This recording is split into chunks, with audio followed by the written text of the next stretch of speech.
No plenty stories. So because I mean I've been in our scholarship in our group opportunities with OwEJD, I've been getting a lot of questions on, oh, is there scholarship for people in food science and technology? Then of course most of the times, most of the scholarships, they come in. I mean, most of the times you have scholarships for people in science, technology, engineering, and mathematics. And it seems like it's difficult for people in the humanities. Of course, maybe there are not as many opportunities in the humanities as you have in STEM, but the fact remains that every now and then you still have people in history and all these fields that that get scholarships. I think one important thing we must pay attention to is to never give up, because it's very easy to give up. Like my experience, for instance, I keep saying that I had to make 500 attempts before I finally got the MEC scholarship to Japan. And when I talk about attempts, right, I remember I wrote GRE. I got 311 over 340. GRE is graduate record exam. It gives you an edge if you are going to the US, for instance, or maybe sometimes Canada, especially the US, right? And it's recommended that if you can get like 120 over 340, you stand a very good chance to get admitted into US universities, especially in STEM. So I remember I wrote IELTS. I got that ELTS. I got 7 over 9, which is considered a good score. At the end of the day, I didn't have to use any of these scores. Then you write professors, some will never answer you. But I mean, the beautiful thing is that if you write 1,000 professors and one finally answers, that one person will make you forget the stress of writing the 1,000. So I think it can get very frustrating if you make some attempts and nobody is answering. So the key thing is, if you don't give up, something will surely give. That's what I always like to say. All right. So what I'm going to do today is maybe starting with my professor in waiting, Kumaba Folabi. Can we hear you out? Like, what's your field? What are you in? Which country are you interested in, and all that? So I'll do a demonstration of the possible ways to go about some of these things. Of course, we know the general things. So if you missed other like for everybody in the house, if you missed other scholarship events we had, you can refer to me. I'll share my YouTube channel later, so you can see. We've done a lot on scholarships, like general things you need to know, your CV and all of that. So let's start with my boy in the house. It's very troublesome, but it's okay. Prof, thank you for this wonderful session. Just Yes, like sir. you have introduced me, my name is Afolabi Kumavo, and it is always very nice to interact with Dr. Dansu. My foremost choice of interest is US, and I am in history. Okay, history, US. Okay. Yes. I always advise that I think we've had this conversation before. I always advise that if for everyone, you should have like three areas of interest in order of interest, so that at the end of the day, anyone that falls in, you are still good. So that way you are flexible and you are not restricted to any particular field. I remember in my case, when I made my list, financial mathematics, I studied maths, right? Financial maths was my number one, followed by mathematical biology, followed by mathematical optimization, because I did optimization in my master's. So finally, I got a position in mathematical biology, which was my number 2, and that's fine. So I always advise that you have 3 areas of interest. For everyone who is there, you can already, if you did not have that, you can make a list and have, okay, I am in food science, and my areas are food chemistry and things like that, like 1, 2, 3. All right, so let's go ahead. History. So in history, yes, in history, okay. My interests are, first of all, African history. Okay, African history. So peace and conflict management. Okay, African history. African history. African history. Okay. Peace and conflict management. Peace and conflict management. Lovely. Then strategic studies. Strategic studies, finally. Nice. Yes. So, and you are basically interested in the US. That's a clear vision right there. So I'm going to share my screen and demonstrate every step I'll take. I mean, there's no guarantee that we'll end up getting something, but if you follow this without losing hope, I am assured. I mean, you can be sure that you definitely get something at the end of the day. So let me go here. So can you see my screen? Can everybody see my screen? Yes, I can. So what I'm just going to do is I'm going to say, you have a master's degree already, I'm sure. Yes, I do. So I'm just going to do African history, PhD, USA. So you can start with something like this, African Okay. history, PhD, USA. Just that. Just Google, like wildly like that. Somebody is waiting. Okay, I have to go back and forth to admit people, but that's fine. I have to find a way around it. Where is this now? Okay. Okay. Okay. Yeah. Done. Okay. So I go back here. So you see, I just did a rough search. Like I just put African history PhD USA. And thankfully with AI these days, it says several top US universities offer PhD programs in African history or related fields like African studies and African American studies, including Emory, Cornell. Cornell is an Ivy League, by the way. Northwestern. All of these schools are very good. Cornell and Columbia are Ivy League. These programs are often interdisciplinary, focusing on areas like the African diaspora, the Atlantic world, and the social, political, and economic impacts of history. So from here now, our work has started. So you can begin to take note of Cornell University. I mean, okay, which one first? Emory University offers a PhD in African history with strong interdisciplinary focus through the Institute of African Studies. So any university that has an Institute of African Studies is a very lovely place to pay attention to. So you can begin to make a note now. Possible universities. Emory University, lovely. There's Cornell University, has an Africana Studies PhD program that is described as a high quality, though small program. Then there's not, of course, it's Ivy League. So if you can get into Cornell, you'll be both like it's more or less like getting into Harvard, like that. So and sincerely, sometimes people are scared of all these Ivy League universities. They are not beyond us. If you are here today, no Ivy League school is beyond you, right? I mean, I think I know someone in almost every Ivy League school in the world, like Nigerians, by the way. So none of these schools is beyond any one of us. So there's Emory University, there's Cornell University, there's Northwestern University, which provides a Black Studies program with a strong historical background. Then there's Ohio State University. In fact, one of my mentees just resumed in Ohio State University like this year, August. He's into fine arts. So he just arrived there August this year. So these things are not beyond us at all. Okay, have I admitted that person? Okay, I think I have. All right. So Emory, Cornell, Northwestern, Ohio State University. The Department of African American and African Studies offers graduate courses and has a dedicated PhD program. Then there's Columbia University, another Ivy League university, launched a new PhD program, a PhD in African American and African Diaspora Studies. Wow, this is a fresh one. Interesting. Columbia University. I think Columbia University is in New York. I think so. Then there's Temple University.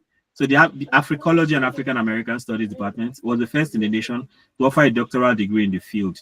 Then University of California, Berkeley, offers an Africana study. Well, somehow, I don't really like California like that.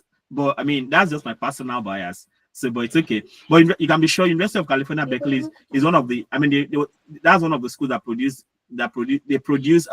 Nobel laureates a lot. Even this year, I think one or two people from University of California, Berkeley, have they got Nobel Prize. So it offers an Africana Studies PhD with a focus on life, culture, and society. Then there's Florida International University, which features a combined MA in African. So I mean, you have these schools now. So you have 1, 2, 3, 4, 5, 6, 7, 8. So of these schools, which one catches your fancy the most? I think that's the next step. Good. Prof, Yeah. my before we even go further, yes, because I'm still going to find time to read on each of the universities before I take my decision. But before we go Great. further, Yes. the one major thing I always one major barrier to me that I think is all this language testing exam like GRA, IELTS. Okay. Did we have any of these universities doing waiver for any of those things? Aha, that's another thing. Now, if you're going for, since if you're into history, I doubt if you'll be able to avoid IELTS, or I mean, for history, maybe GRE may not be that important. So for people now, okay, this is one thing. There, I have a lot of people go into this program without writing GRE or any of these things, right? But the only thing is that for people in STEM, for instance, if you write GRE and you can get like 320 over 340, that's like 160 over 117 in quantitative reasoning, 160 over 170 in verbal reasoning, and then in the analytical writing you can get 4 over 6. It stands you out, it gives you an edge because there's a lot of competition. But so many people I know getting into these programs, most of them did not write GRE. Most of them did not. But I mean, but if you can afford it, it doesn't it only gives you an edge. And for somebody in history, are you in touch with Dr. Shane Williams? Not yet. I'm not in touch with him. Oh wow, you should be talking to him. After now, I'm going to connect you to, like, he just finished the PhD program, fully funded in Geneva Institute. I think that's also another place you want to check, because they have a very strong history program. So you should really talk to Dr. Shane Williams, seriously. Yeah. I was only in touch with a guy in Virginia Tech University. We call him Mandela. I got him through my activism while I was in Unilag. Oh, interesting. He has been advising, but I know I'm not going to give up anyway. Yeah, I think the biggest problem you can have is to be tired after writing like 50 professors. You should get tired normally, but now you know go green now. Now you have to have coconut head to get a scholarship. Like, I'm talking from experience. I know. So we all need coconut head if you want scholarship at all. So now, for the sake of this practical session, maybe I'll just take Emory University, right? Okay. And just for demonstration, and then you can do that with the other schools. So now the next thing I'm going to do, now we've seen Emory came in highly recommended. So I'll just take Emory University. I'll just say Emory University PhD history, right? PhD history. I think somebody is at the door. Let me go and admit that person. Okay, the Kara Kenneth. All right. Okay, so just for demonstration, now I have gone again, Emory University PhD history. So then it brings that about the PhD program. So you can just click on this, and from here you can know the requirements and all of these things. Okay, so this is the page about the history page. So this is the Department of History under the College of Arts and Sciences in Emory University. So Emory's vibrant doctoral program in history offers intensive training in an array of fields with comparative, thematic, and interdisciplinary work, especially encouraged all that. So the next thing you want to check is what are the requirements? Okay, we can't get that here. So maybe we can go for, let's say, apply to the program, and maybe from there we can find some things. Okay, admission to the graduate program in history is highly selective. So of course there's a lot of competition. Don't be in any doubt. That's a sure thing. So students are fully funded for 5 years and work closely with supportive leading faculty. Story. So what you need to apply, of course, you need your transcripts, you need a statement of purpose. These are some of the things I've discussed in previous webinars that we've had, how to write a statement of purpose and all that. Please, could you please give me a second? Let me quickly tidy up an issue around here. Thank you. All right.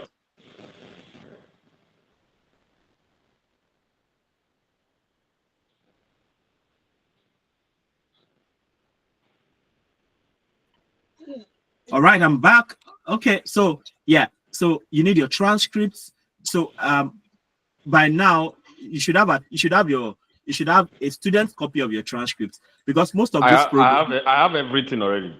Lovely. So because most of the time they can allow you to upload your student copy. So, but when things get very serious, they can now tell you to request for a transcript directly from every school you have graduated from, especially bachelor's and master's degree if you're going in for PhD, and master's if you're going for I'm BSc rather if you're going for master's degree, like that. Okay, so statement of purpose. This articulates motivation and aspirations for graduate study in history, demonstrable track record of accomplishments and perseverance. Then, I mean, for others who, as I'm doing this now, if you have your computer or your phone, for others, you can follow this kind of thing and do your own too. Like, first of all, you have listed your 3 areas of interest. Then just do that wild Google search. And then you would have seen with AI these days, Googling has even become easier because Google will give you, AI will help you. You know, normally before Google will just give you links that you can click, but now it will list the schools that really have what you're looking for, and then you can begin to explore those schools one after the other, right? So this is Emory we are exploring. You have resume and CV, then 3 letters of recommendation, then $75 application fee. Now I know a lot of people have issues with this application fee, but guess what? From September to January, thereabouts, is when most applications in the US open. I mean, it doesn't mean that you cannot apply outside of that range, but that's like the peak, that's the main time for application. And yes, most of the times, each university, they have windows where you can apply for free. And most of the times this happens, if you are interested in a school, you should check information about the school. Sometimes they have like open forum. Open forum is like this kind of thing we are having. So they come, introduce the program, and for everybody who attends that program, one of the benefits you have is you can apply within a period of time without paying the application fee. And you know that can be a serious relief. So if application fee is a problem, I remember back in the days, I was paying like $100 steady and all of that. So, and of course, sometimes there are some programs don't even have application fee. So you want to navigate all of these things. So watch out if you want to apply to any school, watch out if they have an open forum. Or sometimes you can even write an email to the person in charge to request for application fee waiver. They may grant it and they may not grant it, but so you never can tell. So application fee is there. Then research interest or specializations. So interest may be general or specific, and multiple interests can be listed. Identify a network of Emory history scholars. Yeah, so we are going to do that just after now. So because another thing is, one thing I've discovered about scholarships in general, it is always easy when you have a professor in the university you're going to, at least if they have come across your name before. Even sometimes they may not even answer you. But if you end up applying there, they will remember that, I saw this person's email, I did not read it. Maybe that can even make them go back and read your email. So we are going to talk about how searching for professors after now. So research interest and specialization. So that would depend on. So I'll show you how to go about this just now.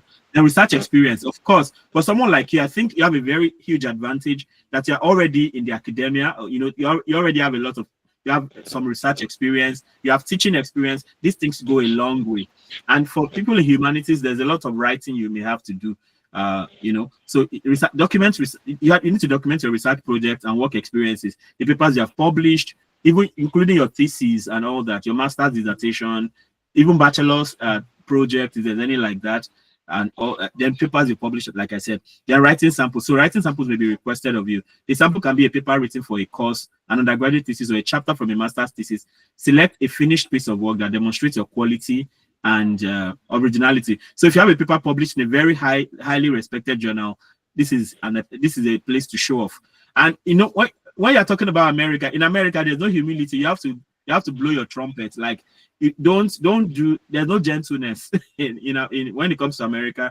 You have to blow your trumpet. That's how they do it. So in Japan, you can still do that nice bowing thing.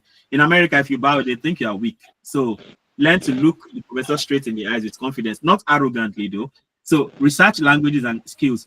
You need to demonstrate prior training and or proficiency in research languages and or a specialized research skills such as digital humanities or quantitative methods. Now, for people in humanities, right, most of the times, people in humanities are scared of computing and all that. If you want to stand out as somebody in humanities or social sciences, if you can add some computing to what you do, it will stand you out big time. So, this idea of digital humanities may actually be very useful, and quantitative methods. That may be strange in history, right? But if you're bringing in quantitative methods in history, I don't know how that is going to be, right? But it can actually stand you out big time. So for testing, GRE scores, interesting, you can see GRE scores are not required for history. So I'm sure if it is engineering or maths or something, it may be required. GRE scores are not required. However, TOEFL and IELTS scores, for students whose first language is not English, TOEFL and IELTS scores are not required. So for Nigerians, we are considered as not having English as our first language. But because people like Dr.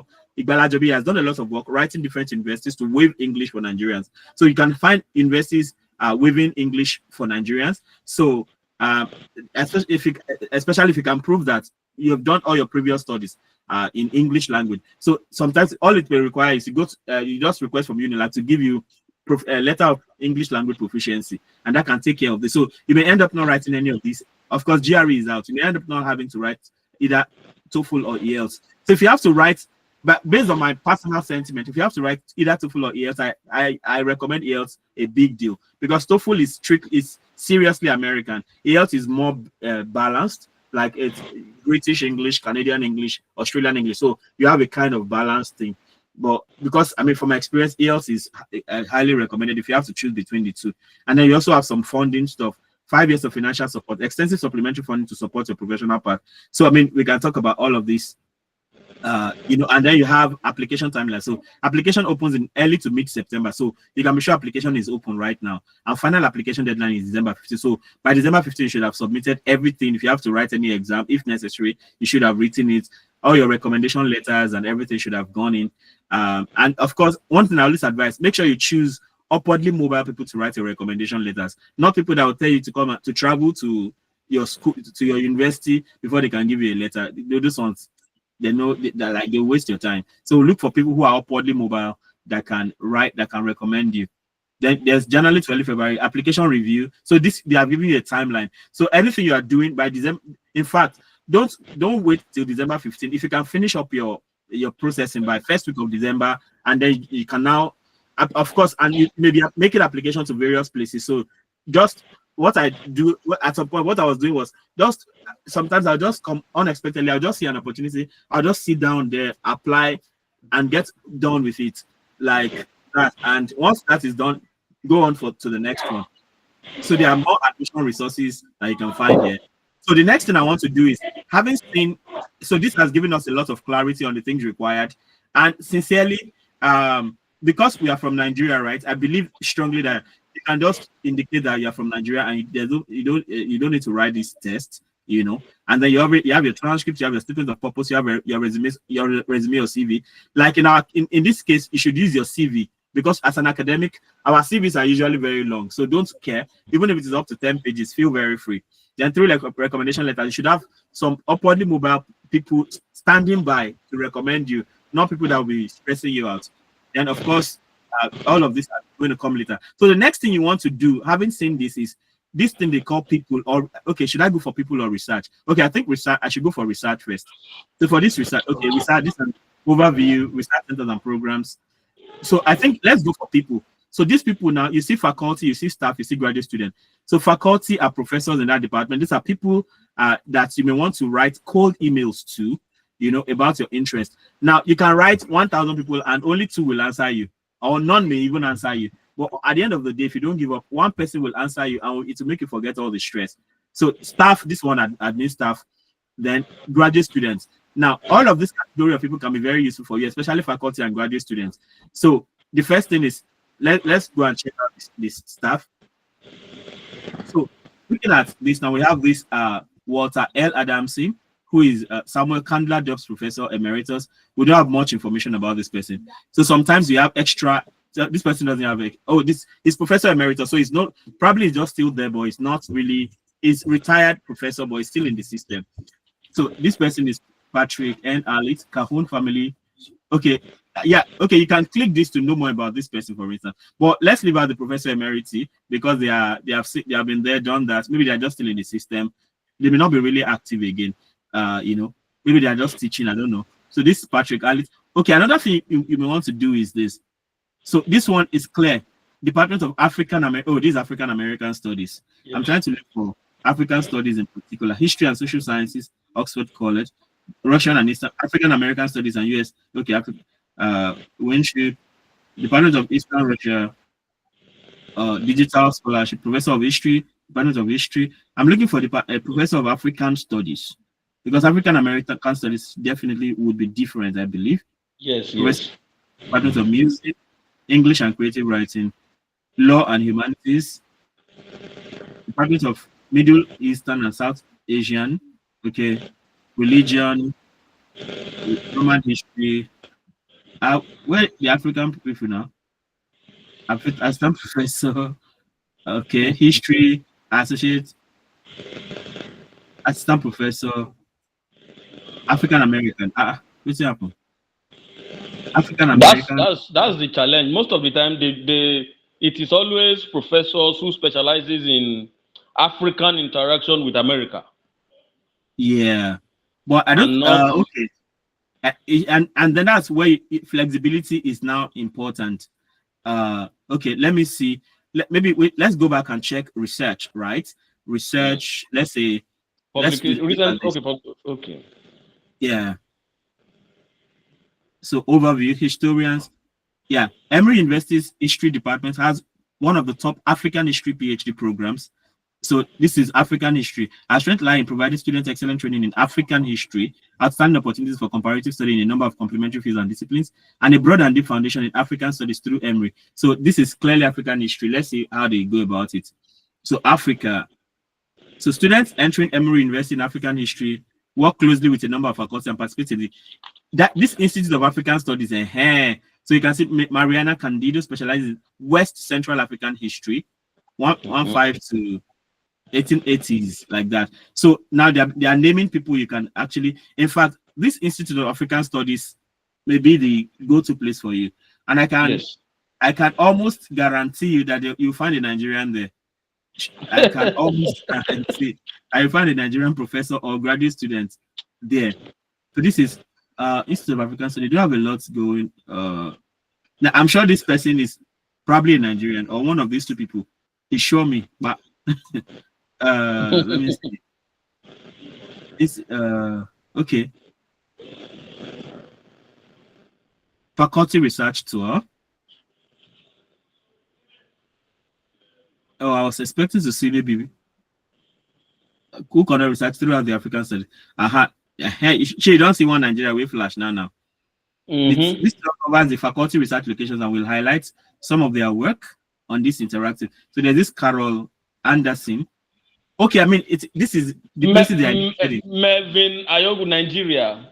Yeah, this person is interested. Of course, this person is clearly Nigerian, and he or she is interested in Nigeria and South Africa. So these are people you may want to reach out to. So if you want to find out about this Melvin Ayogu professor, you could just come and say Melvin Ayogu, Emory, just that, and then it takes you straight to the person. So Melvin Ayogu. Yeah, something like this. Now. Yeah. Good. So PhD Economics, Ohio State. But the person is interested in Africa. But this is where the whole flexibility thing comes in. But this is Economics of Africa. Okay. Economics of Africa. But you don't have to do African history. Do you have to? Let's even see this person. Okay, Economics of Africa. Yes. Infrastructure and economic development in Africa. Okay, I think this person is interested in Africa from the economics angle of things. Yeah. But I mean, you have to you have to keep exploring and exploring until you find something. Now, but be clear, PhD is not beans. So you have to be doing what you are really interested in, because you are going to get frustrated, you are going to get confused, all of this is going to happen. But your love for what you're doing is what is going to keep you going.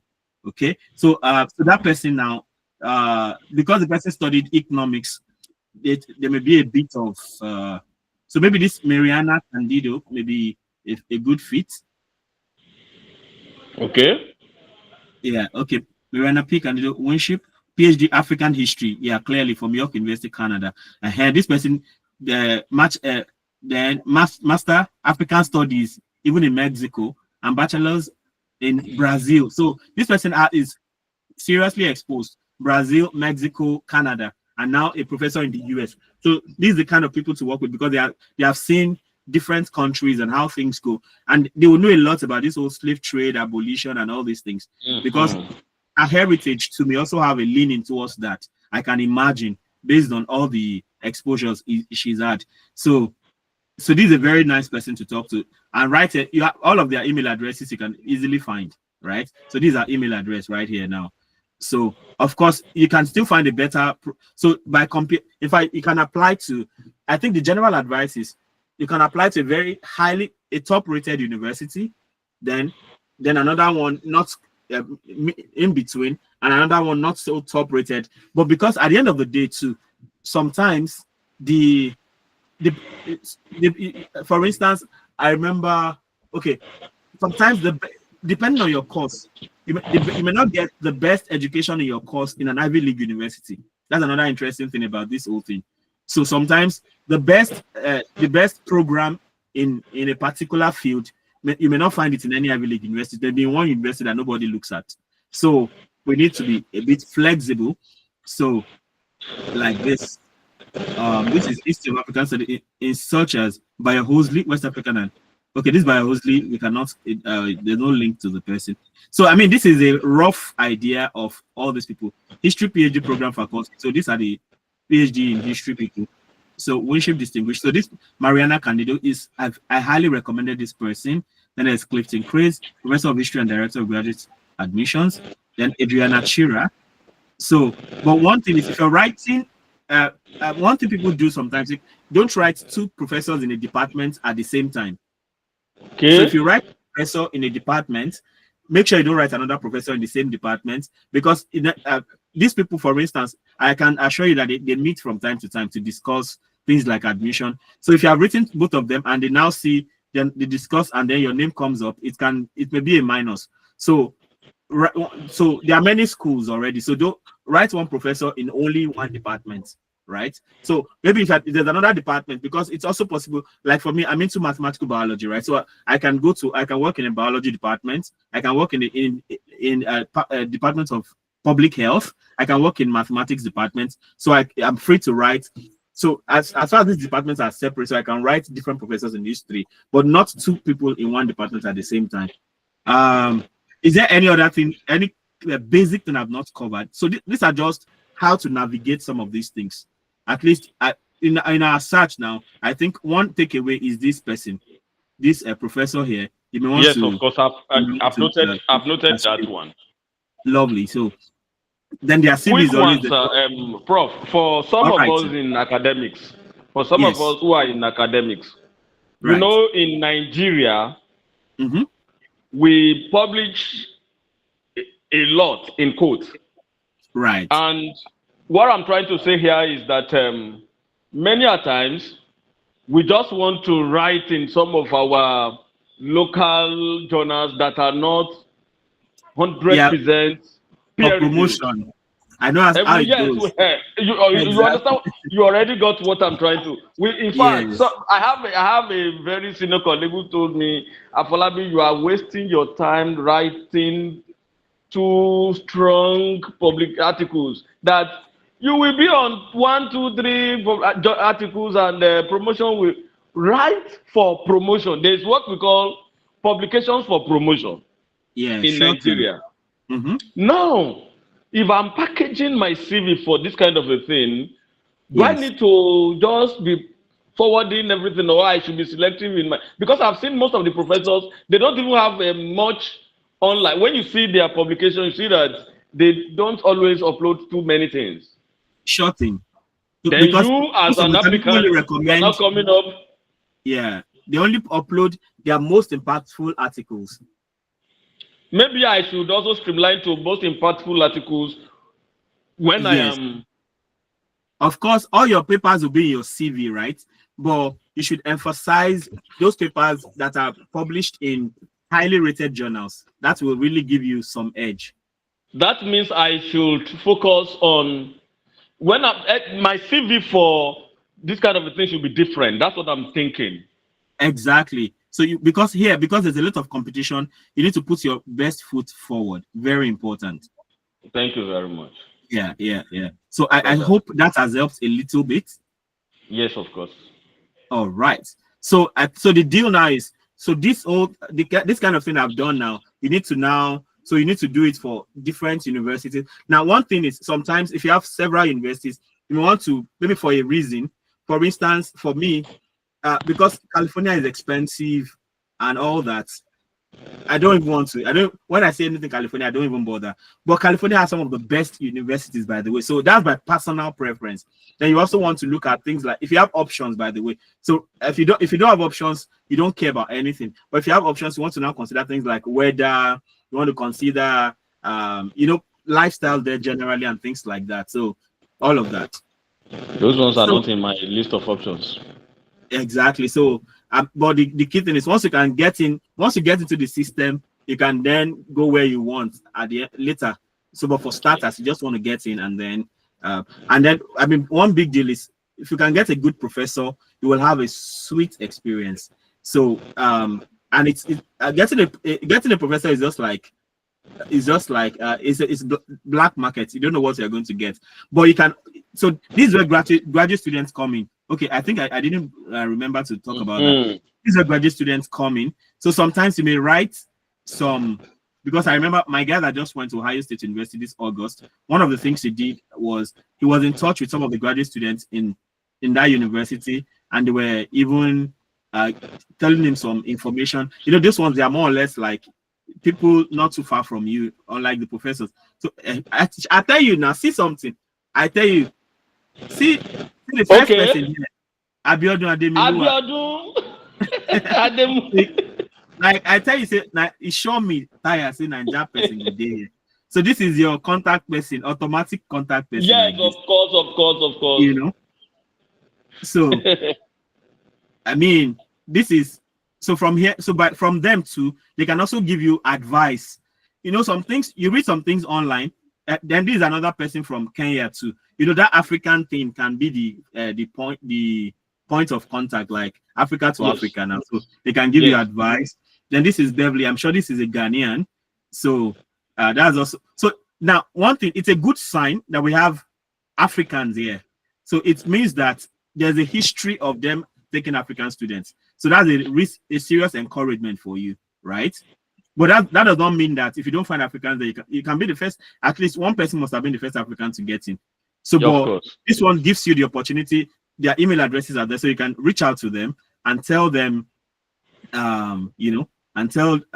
just interact with them. Like, you're interested in this. How should you go about it, and all that. So that can really be very helpful for you, right? So, I think that works. Okay. I believe with this now, don't forget, as far as you don't get tired, and don't be frustrated, because you'll be tempted to be that short thing. You'll be tempted to be, and I mean, it's rare to find people who that do it just once and get in. It's very rare, but that happens, right? But for most people, you have to keep writing and writing and writing. I mean, I've been writing recommendation letter for some people for like 5 years back to back, because I understand how these things go. So I've been there, so I can empathize with them. So as far as you don't give up, you surely get something. That's guaranteed. All right. Thank you so much for sharing that. Who else? Who would like to go? Let me see. Okay, Onipita. Yeah, go ahead. I think he's another historian. Onipita, what's up? Yeah, please go ahead, Oni. Hello, Onipita. Hello. Okay. If Oni is not ready, can we go on to someone else? Who else? If you want us to look at your case, you can raise your hand virtually, like Peter did. Peter, you can talk if you're ready. If you're not ready, we can move on. Who else wants to talk?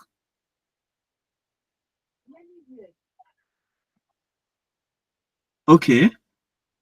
All right. Can we use computer science? You said? Can we use computer science? Computer science. That's God's time on eBay. Computer science. What are your areas of interest in computer science? I'm interested in cloud computing, artificial intelligence. Cloud computing? Yes, and federated learning. Okay. Now, of course, don't forget things like don't forget, of course, I'm doing this session taking care of the fact that you have very solid CGPAs. Of course, by the way, don't forget, anybody can get scholarship, but the higher your CGPA, the better. That's one thing. So cloud computing is your number one, right? Yes. So which do you have some countries you're in? Which country is your number one country? US. Okay. Obviously. Okay. So let's go again. Cloud computing. Is there a course? Is there a course in cloud computing from your search so far? Oh, no, not a problem. Though. Let's just go cloud computing, cloud computing, cloud computing. Do you have a master's degree already? I'm about to complete it. I'm currently doing masters. Oh, but if you are going to, so can it still meet up if you are going to apply by December 15? Yes. Okay, nice. So cloud computing PhD, USA. Just wild search. Okay, I think it's the AI overview is always better. I mean, this is a very tech course, so you can find it in all of the schools most likely. So several US universities offer PhD programs in computer science with a cloud computing focus, including MIT, Stanford University, Carnegie Mellon University, other institutions like North Carolina A&T State University, Georgia State University. Georgia State University jumps out at me because I know many Nigerians. In fact, many of my former students, I have a lot of them graduated from there, and some of them will still be there. So that's a cue for you, right? And just like I did the other time, did you finish the first class? Hello, Onyibe? Yes. What is? Did you graduate the first Yes. class? Did I finish? With the first class? Lovely. No, first class. No. Like a 4 point? No. Second class upper 3 points. Okay. Nice. Okay. If you finish the first class, I would have said you should.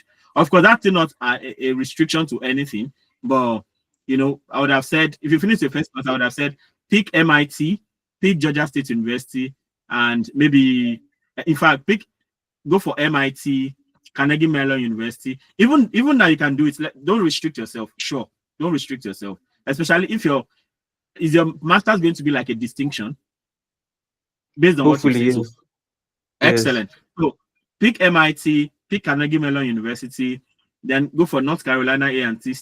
Well, you pick 2, right? Then Georgia State University and maybe Florida Atlantic. Like, just pick as many as you can, especially if you don't have to, if you can actually get their waivers. Okay, so we found, so you can see from it now, it's usually computer science, but then then you can now say you want to focus on cloud computing. So let's take MIT as an example, right? And the fact is, guess what? Next time we are talking, you may just be talking to me from MIT. So don't ever. Nothing is beyond anybody as far as you put your mind to it. So let's go MIT cloud computing PhD. Of course, it may not come as cloud computing. It may be like computer science. Okay, here we have MIT Schwarzman College of Computing, and we have graduate programs right here. Okay, so I click on this. Yeah, so here below is the list of MIT Schwarzman College of Computing graduate degree programs. We have Center for Computational Science and Engineering, Department of Electrical Engineering and Computer Science, Institute of Data Systems and Society, Operations Research Center. Okay, so does this align with the kind of thing you're talking about? I don't think so. You didn't see the first one. This is Center for Computational Science and Engineering. So the Center for CCSE brings together faculty, students, and other researchers across MIT. Okay, maybe we should go to the Department of Computer Science, and I think it's better to go to the Department of Computer Science, MIT Computer Science. Maybe I think that's broader. Yeah, MIT EECS. I think this is more like it. So under is usually like I think in Harvard. No, I think it's maybe some of the schools, they have electrical engineering and computer science together, and now you have artificial intelligence, decision making, and all that. Like somebody is knocking at the door. Okay, we have a number of people there. Okay, nice. Okay, your screen. I'm not seeing your screen. Is everybody not seeing my screen? I can see your screen, sir. Okay, nice. Anybody else? Okay, nice. So maybe you check. Oh, nice. Maybe you can check your device. Maybe that's maybe the positioning or something. Great. So this is computer science, right? Oh, lovely. It's Thank your you. face I'm seeing. Your awesome face. That's what I'm seeing, Prof. Oh, okay. Let me remove my face because now scholarship matter we did for years. So So can you see the screen now? No, not yet. Not yet from here. Not yet. Wow. You can't see MIT EECS. No, but I don't know of others. So, am I the They're only all one? seeing it. I think you're the I only can one. see everything. Yeah. Wow. Wow. Yeah. Okay. Let me just change my location then. It's all right. Continue, Great. sir. Nice. So the research areas, you have AI for healthcare and life sciences, artificial intelligence and machine learning, communication systems, computational fabrication and manufacturing, computer architecture, educational technology, graphics and vision, human-computer interaction, programming languages and software engineering, quantum computing, cloud computing. Should that not be security and cryptography, like cyber security? On eBay? No, but you can let's check AI for healthcare. Good. AI for healthcare, right? And life sciences. So they click on that, and this is where it brings us. Our goal is to develop AI technology that will change the landscape of healthcare and the life sciences. This includes the whole span from discovery of biological mechanism, blah, blah, blah. While achieving this, blah, blah, blah, blah, including, so what's this now? While the Jamil Clinic focuses primarily on AI and health, other research labs and affiliated and centers affiliated with EECS have groups engaged in AI for healthcare and life sciences, including all this. So these are possible people you can work with now. But we can see the labs one after the other. Let's look at the Jamil Clinic because it's the one that is first mentioned. I think that's a big queue of what you might want to be considering. Bringing the power of AI to healthcare. Okay, well, maybe I think it's better to just look at the faculties then. I think the faculty is better. So we are particularly seeing faculty in this AI for healthcare thing. So here they come. You have Elfar Adalstein. That sounds like a Swedish name. I'm not sure. Regina. So you have all these people. David Gifford. AI plus D. Computer science. Charles. Colin Suits. AI. I mean, all of them are into AI here and there. I don't know where do we turn now? So what do you think, Onyibe? Let's check in any of them. Any of them, okay. So AI for healthcare and life sciences, biological and medical devices and systems, graphics and vision. Oh, okay, maybe you can use their these things listed under here to talk about them. So let's check the first one, right? So let's do LFAR. Yeah, here. So this person has so these are the research areas like we saw already. The email address is right here. Then this is the personal website of this person. So interest, the professor of electrical engineering. So I mean, you see, abroad, right? Okay, like I like talking about my wife's story. We're classmates in Futa. We studied maths, and she came here. She did masters in management, and she did PhD in sociology of communication. So abroad, you don't care about where you're coming from or where you're going to. It's all about your interest.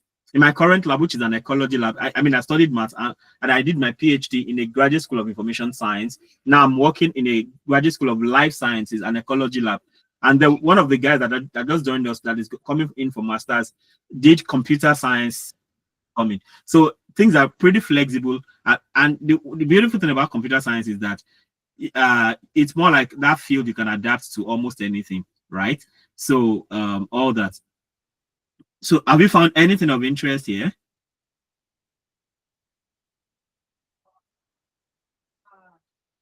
Professor of engineering. Onyibe? Hi. Yeah, I mean, does this look interesting to you, or we should check someone else? We should check someone else. Okay, good. We do that. Yeah. Let me just check somebody at random. Okay, let me go for this person. Associate Director, Institute of Medical Engineering. Okay, I think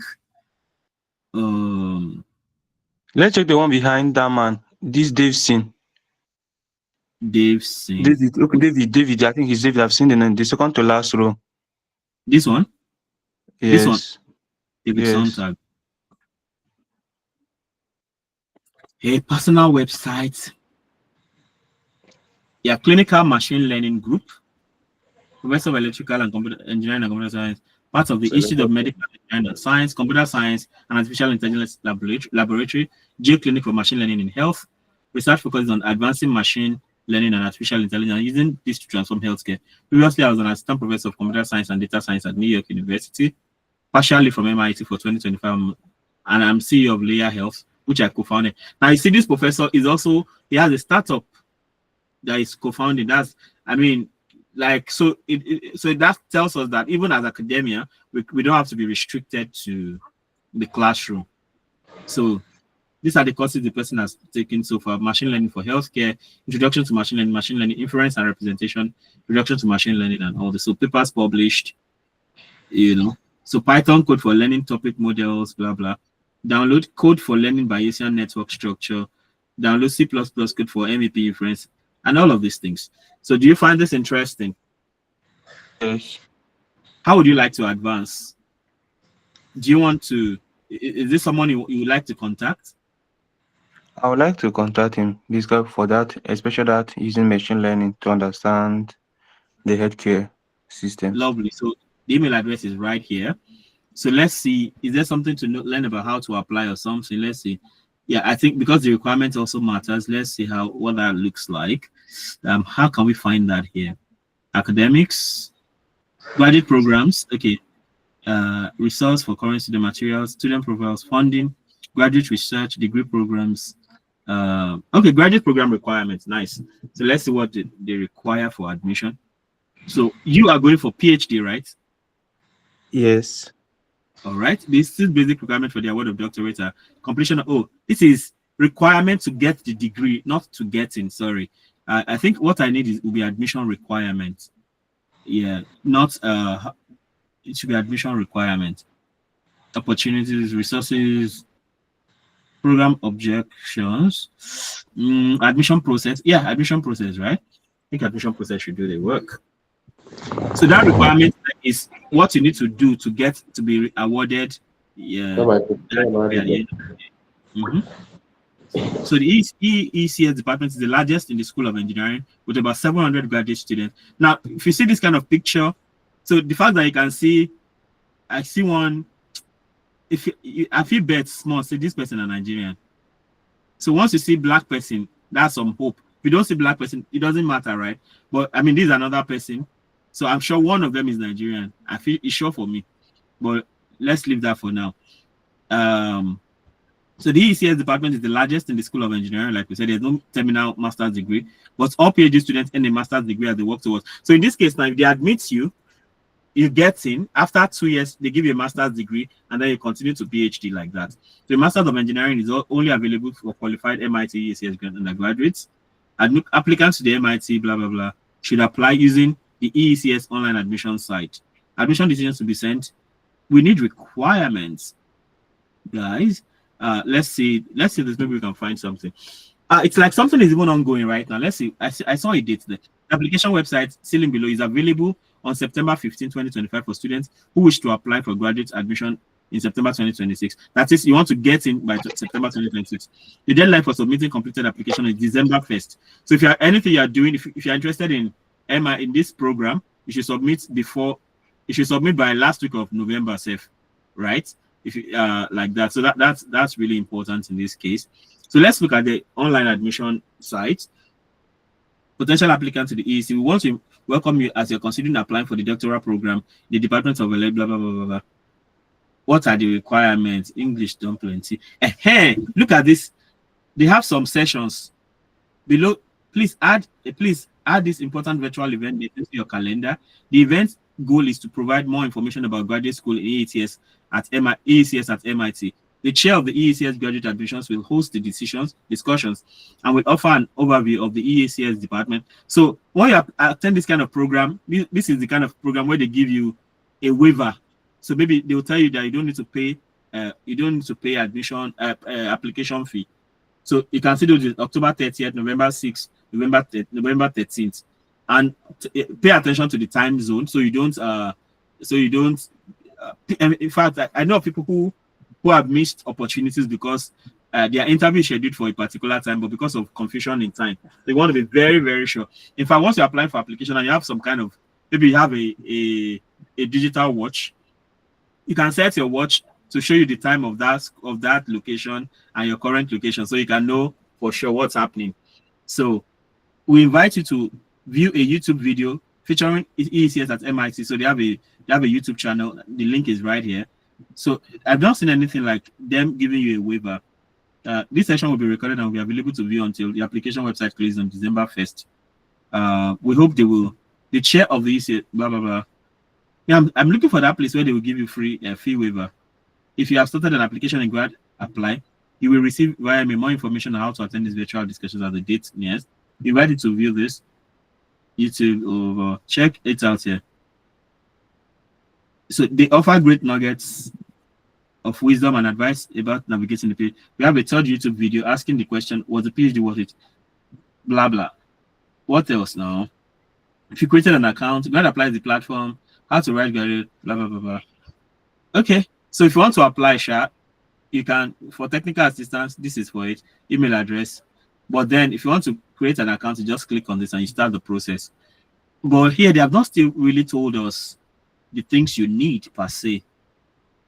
Or am I too restless to notice that? We want to welcome you as your country. Graduate school has MIT to prepare you to become a field, blah blah blah. We are dedicated to purposely fostering practice of inclusive excellence. Each member of our department is valued. Below, please add this virtual. So I mean, attend these events. So it is in this kind of event. If you have opportunity to ask questions, you can easily ask about fee waiver and any waiver self that you want. You know, some of them can even waive GRE for you if you have a very solid CGPA, for instance, or you have a very strong record, you know, in the past. So that's why, if you are, I see some undergraduates here. If you're an undergraduate, please, if you can get 5 dots, get it. It gets why, you know, it will make it will give you some advantage later. I've still not seen proper admin. Okay, let's maybe questions not answered by FAQs. Please send inquiries. So the fact is, you can always write them email address if you have any questions. So, but first of all, check the frequently asked questions. Who is eligible to apply? Nice, yeah, and the kind of way are defined. So we expect applicants to have earned a bachelor's degree. So all they need is a bachelor's degree by the time they register in ECS, and to possess a very strong background in maths, physics, computer science, or engineering. So if you are not strong in these areas, they have warned you already. Admission is extremely competitive. Of course, it is MIT now, and it is now ECS again, computer science, electrical engineering. How do I apply? Okay, so to apply to our graduate application, you must use the ECS departmental admissions application, which is available at, I think that was what I clicked just now. Is the deadline the same for the application and supporting documents? So no, the deadline for submitting your application is December 1, and then all the application system will shut down that day. So everything, recommendation letter, everything should have gotten before that day. In addition, we'll continue to accept IELTS or TOEFL test results after the deadline. So you are only exempted from the for if you need to write IELTS and TOEFL, you don't need to write the two. You need to write either of the two. And I strongly recommend you write IELTS. You know, you can see it's even first on their list too. So your letters and transcripts should be uploaded to the online application by early January. Okay. Okay, your letters and transcripts should be uploaded by early January. Review of the application. In fact, for me, we can get everything in by December 1st and forget story and move on to another one. It's better. So here, how do I pay for the application? The online system requires you to pay with a credit card. Applicants should avoid using PO boxes in their return addresses. Then I applied earlier. How may I reapply? So you should fill out, okay, that's for people who have applied. What documents are necessary for applying? The application consists of 4 parts. The biographical section. Somebody is knocking at the door. Femi Emmanuel. Okay. Now, the application consists of 4 parts. The biographical section. First of all, that's where you give information about yourself. Then 3 letters of recommendation. Record of subject with grades. So you may need these courses you did in the past and the grades you got. That's transcript now. 2 essays, one about your research activities and goals, and the other about your academic and intellectual journey. So you need to do some writing. This is where people can have problem again. You know, it is very easy to write these days with AI. but they can easily find out if you use AI. So you have to be careful. You can use AI to get idea on what to write, but don't use AI to write. You get it? So write by yourself, but you can use AI to get idea. Don't. So the worst thing to do is to just prompt AI, copy, paste, and submit. No, you'll be found out most likely. So use AI wisely so you don't get into trouble, because these things can easily be figured out these days. All right. I'm an MIT undergraduate. Okay, that one, they don't enter already. Should I list the subject that I'm currently taking on the record? Are there separate admission procedures for masters and PhD? If I already have a PhD, can I apply for another PhD? I'm interested in the. No, we will not admit an applicant who already holds a PhD degree, even if it's in a different area such as physics or maths, and they no go agree. So you can go for postdoc in that case. Does EECS accept transfer credits? Is it okay to send copies of awards, papers, or extra letters to supplement my application? I think, they said no, because of the large volume of applications submitted to EECS. We must discourage you from sending in copies of awards, journal articles. Don't give them only what they ask you. I'll be applying before I finish the fall. Okay.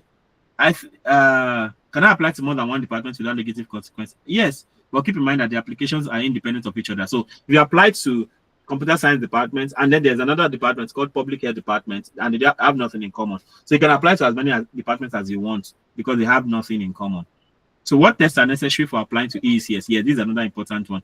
EECS will accept the TOEFL or IELTS scores for the English evaluation test, but the TOEFL will require a score of at least 600 on the paper-based test, 250 for the computer-based, and 100 for the internet-based. We require a minimum score of 7 on the IELTS. So you should be gunning for maybe 8 on IELTS. Worst case scenario, 7. We do not use GRE test scores during the admission process. Interesting, regardless of citizenship, unless you are applying to the LGU program, which does not require GRE, which does require the GRE. So they don't even want GRE, so they just want IELTS or TOEFL. That's lovely. That's lovely. So you can see MIT, EECS, they don't care about your GRE. So in that case, it means your background, you should have solid CGPAs from where you're coming from and all that. And for you now, having a master's is a leverage. So it also gives you an edge over people that are just coming with just bachelor's degree, especially if you now have a distinction in that master's. How is the PhD funded? In the EECS program, students are supported with a fellowship, research assistantship, or teaching assistantship. The financial support provides full tuition. So it means that once they admit you, funding is not your problem again. So you can see. So once you get into EECS, I don't know if it is like that in every department in MIT. All right. So Onyebo, are we good? Is there any other thing you'd like to know? Yes, we are okay. But on that, I wanted to understand is, since the PhD program is 5 years, in which the 2 years, the first 2 years is about the masters, like equivalent masters. Now, if someone who has a master's, will he still undergo that 5 years program, or he will just do this? Yes, you'll undergo, because, and that's why I advise people. Of course, it's not, most of the time it's not under your control, but the best time to go to the US is straight after your bachelor's degree. As you come out NYC, enter US. Because if you now go everywhere or do master, do this one, by the time you enter US, they still believe you will still go through their process. Because in the first place, the program is called the PhD program, and it is a 5-year program. So it is just that after 2 years they give you a master's degree, but the standard is still 5 years. So the fact that you have done the master's before can only give you an edge for admission, but it doesn't exclude you from going through the proper steps. But of course, nothing stops you from. I mean, it's prestigious, right, to have 2 master's degree across 2 continents. So I think that's something to think about. But if you are in MIT, the last of your worry is whether they are giving you, say you even enter MIT self, it don't do you. So I don't think you should worry about that at all. Right?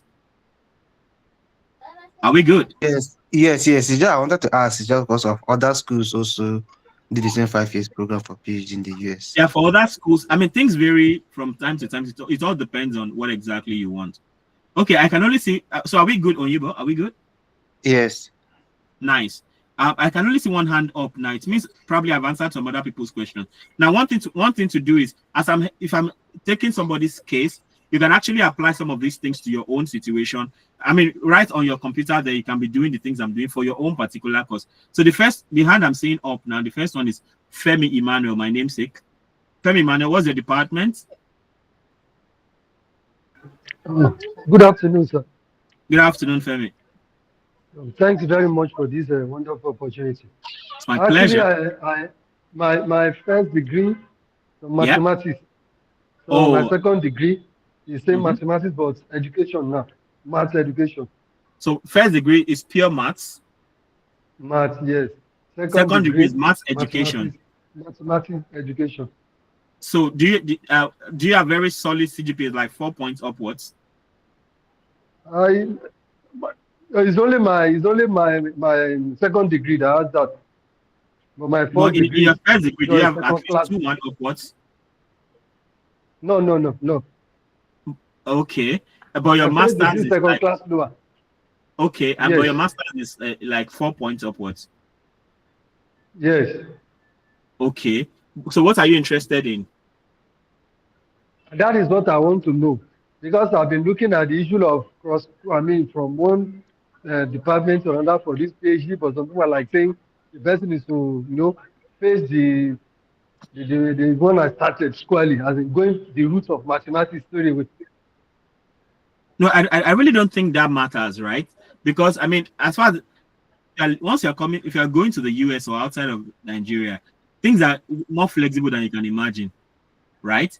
So it is your interest. That is what matters more. So once you tell us your interest, you'll be shocked. I mean, I have several examples. I've told you my wife's case, right? From maths to management, from management to sociology.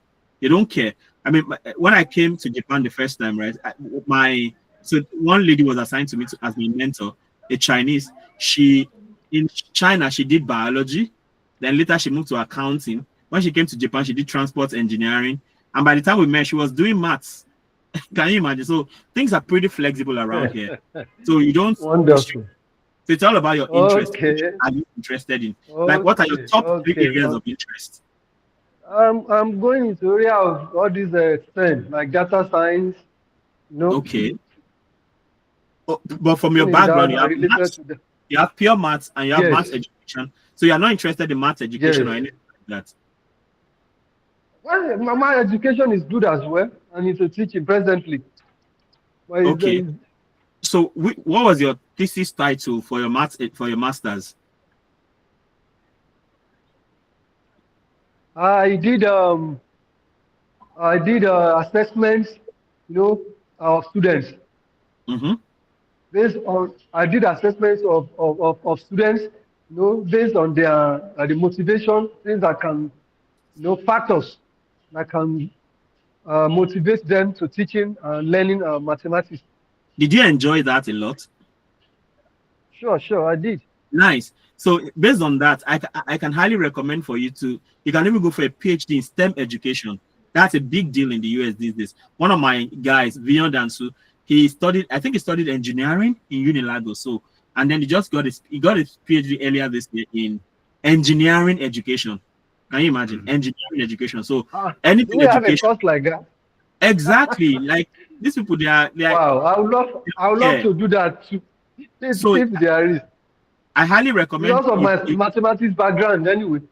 Exactly. So you can do something like PhD STEM education. With education. Okay. Yeah.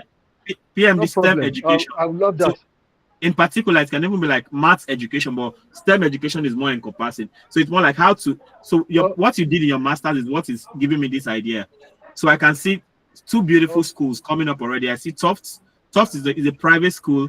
I think it's in the Boston area where you have, where you have MIT and Harvard. I'm not sure. I think so. So Tufts is not bad at all. Then there's Florida Tech, STEM education PhD. STEM education. Yes. Okay. So that is PhD in science, technology, engineering, and mathematics education. Offers students the opportunity to advance knowledge in STEM education through original research.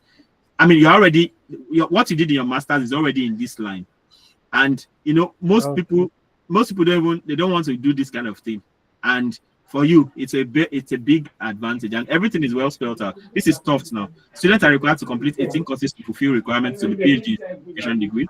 This includes 12 graduate level. Yeah, someone is disturbing us. Who could that be? Thank you very much, please. Thank you. Yeah, like we are still exploring. Don't worry, I'll still look at that. I'm still exploring. So now this is, so you can consider Tufts. I mean, generally, I think my strong advice for you is look for PhD STEM education. We have seen Tufts already having that, and then there's Florida Tech. Yeah, Florida Tech STEM education PhD. So, and then you can get all their requirements and all of these things. Then from there, you can find a professor, you can find a professor who you would like to work with. So, I mean, let me use that soft. Let me really explore soft. So looking at this faculty right here. Okay, so see them. Associate professor, the chair, Barton Chair of Education, associate chair, teaching professor, dean, you have all these people. Student representation now. So if you definitely find somebody, the psychology of a mathematical thinking. So this kind of person now will be very nice for you. The psychology of mathematical thinking, teachers and students. So it relates a lot with what you're doing. I think that's Andrew Isaac also. What's that now? The psychology of mathematical thinking, teachers and students understanding and use of inscriptions, multiplicative reasoning, applications of psychometric modeling for assessment. You see, assessment. So this, I highly recommend this person. This professor, the email is right here, as you can see. Then I saw someone, okay, yeah, someone is at the door. Okay, so still back at this. Yeah, I think I saw a black person here. Okay, Takeshia Pierre. Maybe the person is some, I don't know, from the name, maybe a Haitian or some African American. I'm not too sure. But seeing a black person on the faculty is always a big encouragement. So this person, Shameka Powell, is into educational equity, teacher education, and so on and so forth. Right. Then you have some part-time faculties also. But in the first layers of faculty are the people you may really be looking at. Then this, we saw this person, right? This psychology of mathematical thinking person is highly recommended for you. Then you can also consider this Takeshia person too.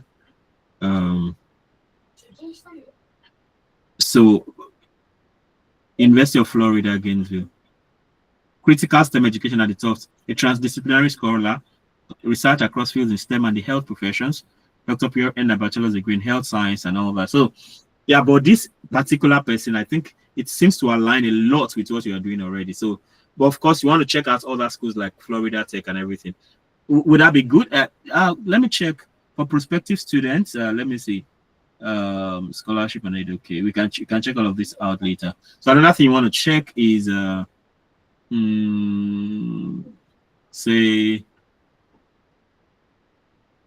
maybe some requirements about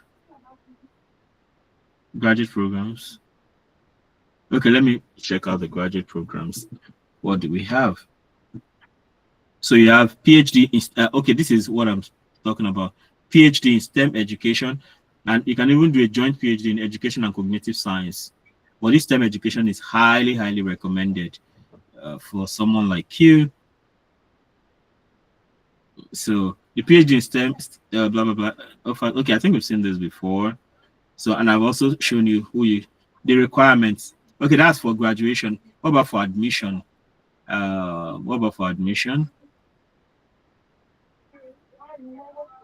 We encourage you to look over faculty research areas.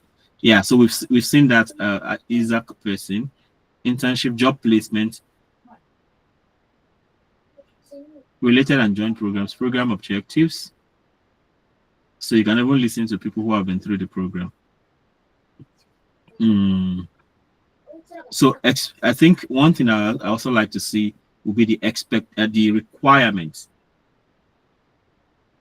Okay, is this faculty different from the ones we've seen? I think it's the same people we've seen before.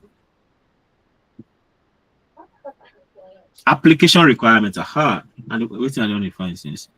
Application requirements. Oh, okay, we've seen this before, right? Application fee, resume or CV. I mean, it's about the same. Personal statement. Tell us about what motivates you to study STEM education at Tufts. So your current master's degree is a big motivation for this. Describe experiences, research questions, or dilemmas that have motivated you to pursue further study in STEM education. Your personal statement should be between 1,500 and 2,500 words. Writing sample where the personal statement is about your motivations. This should be a sample of your scholarly writing about a topic in STEM education, citing reference from relevant literature. The writing sample could be, official TOEFL or IELTS or Duolingo English test, if applicable, then transcript. Well, so you have to be sure if TOEFL is required or not. But for Nigerian, it can be waived for you. So you need to drill further to see if that's required. Transcripts and 3 letters of admission. Now, I think that this is a very good place to start from. Then you can now check other schools like that Florida Tech place and all that. Okay, are we good? Is that okay, Mr. Femi? No? Thank you very much. Yes, I think I'm okay now with this. Lovely. I need to explore more. Yeah, so the deal is don't ever get tired, because you are going to get many rejections. Some professors will not answer you, when it comes to cold emailing. So you have seen their email addresses now. Maybe before we finish, I'm going to talk a bit about cold emailing, like the things you should emphasize. Okay, Oni, Peter, are you ready now? Yes, Oni, sir, I'm Peter? ready now. Hello, sir. Can you hear me now? Yes, I do hear sir. you. Yes. Let's see. My question is please go about ahead. cold emailing. So, cold emailing, okay. For example, now, yes, in the departments now, I went to the faculty department, so I saw like 4 professors in my area of interest. So and they said we cannot code email 1, 2 or 3 professors at a time, just one at a time. Yeah, so department, university, just one at a time is better. Yes, okay. So what if I could email one and then they replied me that maybe he's in a research leave or probably he's in a sabbatical leave? Am I free to message the other ones again? That's totally free, since they have clarified. If they don't answer you, maybe if they don't answer you after some time, you can write another person. But if they have told you clearly that they are not available, you can write another person too. But what some people do is, the moment you are sending to the first person, you're also sending to the second person. And some of these people, they meet together to discuss, and they can discuss the matter. Your name can come up, and applying to 2 of them may be like, they show like you are desperate. Yeah. Thank God that this talk of desperation is coming up. Now I see a lot of people reaching out to me, and they are so desperate. Now, if you are desperate, you will chase people away. So you need a scholarship abroad. Fine, but just calm down and learn what you need to do and do it. If you are desperate, people will run away from you. So some people, when they are writing professors, they are telling people, the professor like, when I was growing up, we did not have water in our house. We used to use pit latrine for toilet. You don't need all those things. Just present yourself like when they take you, you are going to add value to what they are doing already. So kill that desperation. Desperation will harm you more than it will help you. You don't even need it at all, please. So does that help, Peter Oni? Yes, sir. Thank you, sir. Lovely. Okay, thank you. Clement Wilson, it's your turn. What would you like us to do for you? Good afternoon, sir. Thank you. Yeah, Clement. Yes, I would like you to look upon statistical modeling and data science. Lovely. What's your background? Statistics, Bachelor of Science. Oh, you have Bachelor of Technology, Bachelor of Science in Statistics. Yes, sir. Do you have a master's already? No. Okay. What's your CGPA like? Is it first class, 2.1? 2.1. Like 4 points? No, 3.7. 3 points. Okay, that's cool. So you want PhD statistical modeling, right? Yes, sir. Yeah, I mean, by the way, you have a bachelor's degree. As far as America is concerned, they don't care. You can go straight into a PhD program, with your bachelor's degree, because usually they have this, what they call the MSc PhD track, that you get into the program and you spend some 2 years and they give you a master's degree and you move on to PhD. Or sometimes, now one thing about PhD in America is when you get in, first of all, maybe after 2 years, as you get in, you'll be taking courses, doing all of those things. Then all that while they call you a PhD candidate, a PhD. No, at that time, if you're not even a PhD student, you're not a PhD candidate. I think you're a PhD student, or there's a way they say it. So once after taking all the courses, you don't need to go you don't need to write a qualifying exam.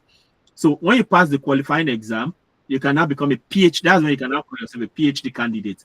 Now, I think the qualifying exam, depending on the school, if people fail the qualifying exam, and maybe I think they have opportunity to write it like twice. If you write the first time and you fail, you have one more chance to write again. If you fail the second time, then maybe they'll just give you a terminal, they'll give you a master's degree and you can leave, right? But of course, nobody here fails. So once you get into something, you want to give it your best and come out excellent, right? So so you it's a master's PhD track, even with your bachelor's degree. So PhD in statistical modeling is an interdisciplinary research-focused degree for those who want to become independent researchers capable of using and developing mathematical and statistical models to solve complex problems. So let's see schools that have that. I just said PhD statistical modeling. USA, right? Anyone, any place that I can. Okay, so we can use US as the basis. So PhD statistical modeling in the US can be pursued at universities like University of Pennsylvania. By the way, University of Pennsylvania is an Ivy League university. The University of Virginia is another great university, and the University of Chicago. Now, these three universities are just up there, right? So let me explore University of Chicago. Okay, and then here we also have statistics, data science. University of Delaware is also nice. I mean, I have a footer person there who did PhD in financial services excellently. So this is another place. Statistics, data science, University of Delaware. So you can already begin to take notes. University of Delaware, University of Pennsylvania, that's UPenn, University of Virginia, the University of Chicago, and many others. So you can explore this. So let's take, okay, since we have Delaware here, let me go for this Delaware straight up. Okay, and then you're talking about statistics and data science before. So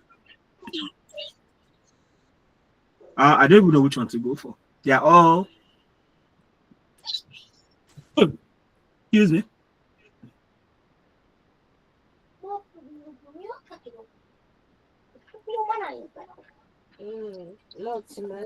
Okay, so they're all very appealing. So, sorry, my voice. All right. So you have statistics and data science in Watson Doctor. Okay, this is the first one that was shown. This is University of Pennsylvania. So this is statistics and data science right here. So this is their coordinator. And these are the areas: analysis of observational studies, Bayesian inference, bioinformatics, decision theory, and so on and so forth. Okay. What else here? Let's look at the faculty. Yes. Yeah, let's look at the faculty. Wow. Of course, by the way, this Watson, they have a business school, and it is the best business school in the world. At least the last time I checked. Best business school in the world. So if you can do your PhD in a place like this, it will connect with so many global business leaders like that. So our faculty mentor profiles. She not only 3 faculty then get. Okay. Faculty student ratio. Just these 3 people, seriously. Are you kidding? On their collaboration. Okay, these are another profiles. Okay. Research again. Choosing a programs. Applied economics. Yeah, statistics and data science. I would choose before. Overview.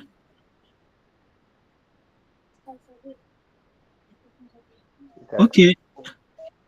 Well, I mean, if you have to contact someone, this is the person to contact. That's the only person they are showing us.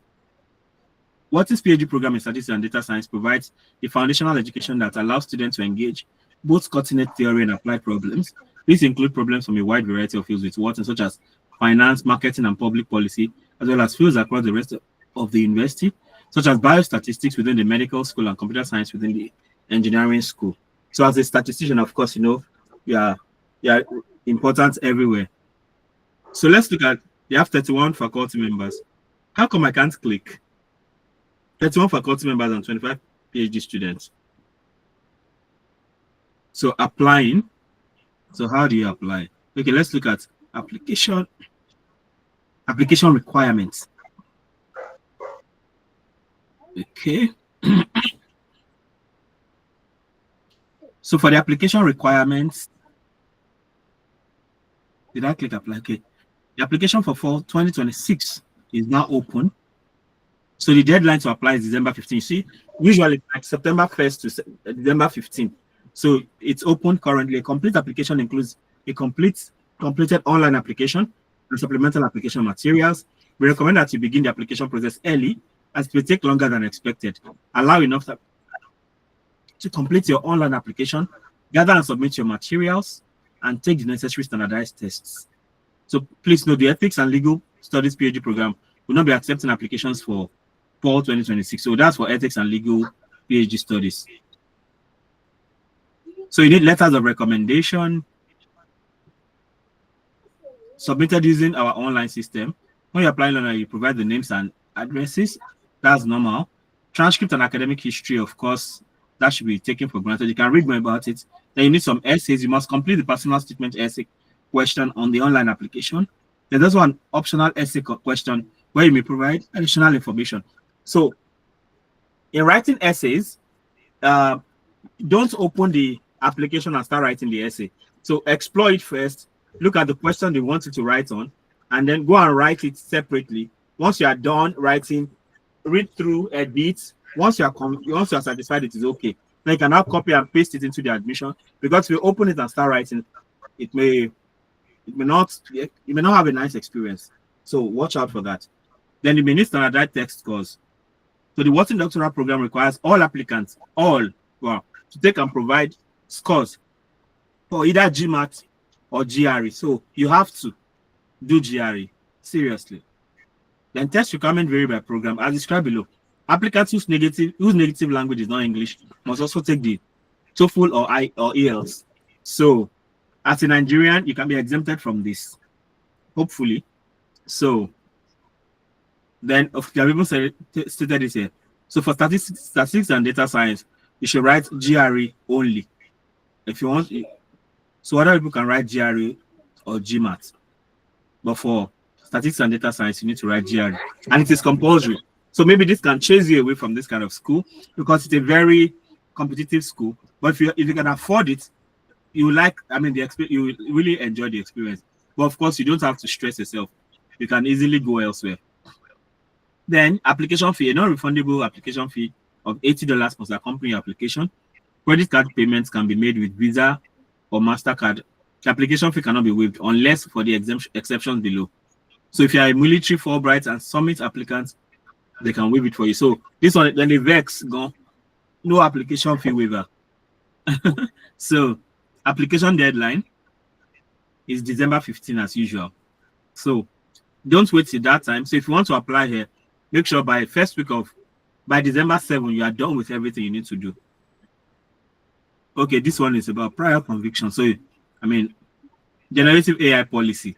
So the Wharton School embraces the use of generative AI technology and sees it as an important tool for business scholars in this rapidly changing world. While we believe that generative AI will continue to provide utility to our students, the work contained within this application must be your own. Okay, so you don't use AI. You have to use AI ethically. So don't copy and paste from AI, but you can get ideas from it and write your thing, right? We recommend applicants treat generative AI as you would the guidance of writing or writings of another person. For example, this means that as it is unacceptable to have another person substantially complete a task, like writing an admission essay, it's also unacceptable to have AI substantially complete the task. By embracing AI responsibly, Wharton aims to uphold the integrity of the application process while leveraging technological advancements. To enrich the admissions experience, the Wharton School of the University of Pennsylvania requires that the work in your application must be completely accurate and exclusively your own. I may use its own proprietary or licensed AI solutions in order to identify. So if you use AI, they will find you out. That's one short thing. So this is a nice place. So you can check other schools like that. So we've seen all the requirements. Does that help in any way, please? Yes, sir. All right. Thank you, Clement. Blessing, it's your time. Blessing, are you there?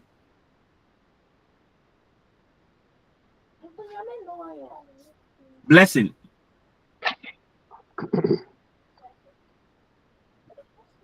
Okay, Blessing is not there. Can we go for Tolu Lokwe Babalola? Hello. Is that Blessing? Yes, Yeah, please. Blessing. Yeah, we hear you, Blessing. Okay. So what? Yeah, thank you very much. Yeah. I'm currently a master's student. Your voice is not loud enough. I can't. I struggle to hear you. Hello, can you hear me? Yeah, this is better. Thank you. Okay. I said I'm currently a master's student in clinical Lovely. psychology. I did my Nice. BS What's your in bachelor's degree in? psychology. Oh, nice. BS in psychology. So Great. I don't know if you could recommend, should I start seeking for scholarship right now or after my MSc? When are you going to complete your MSc? That's in 2027. Oh, that's a long way. Yeah. You know, I don't think you have to wait. Okay. If they give you scholarship now, you go still talk. Say, you know they go. They go. So what are you now talking about? So your bachelor's degree, what's the CGPA like? Was it like a first class or 4 point something? Second class upper. 4 point something? Yes. Using UI scale. While I was there, it was 7.0, so it was on 5.1. Great. So like 5/7. Yeah. Oh, nice. So 5/7. By America, they use this 4-point system. 5/7 times 4. That's like 2.85. 2.85. Okay. But maybe based on that CGPA, maybe it is better that if you can complete your masters and get a first class, and I mean get a distinction, hit it hard. Okay. Is that possible? Yes, it is. And that might be the advice, because for most US schools, they want you to have like 3/4 from where you're coming from. That's like, so 3/4 taken to scale of 7 is like having like 5.25. Or what was your CGPA back then? If you don't mind sharing, was it exactly 5? Was it exactly 5? 5.1. 5.1. Okay. Yeah.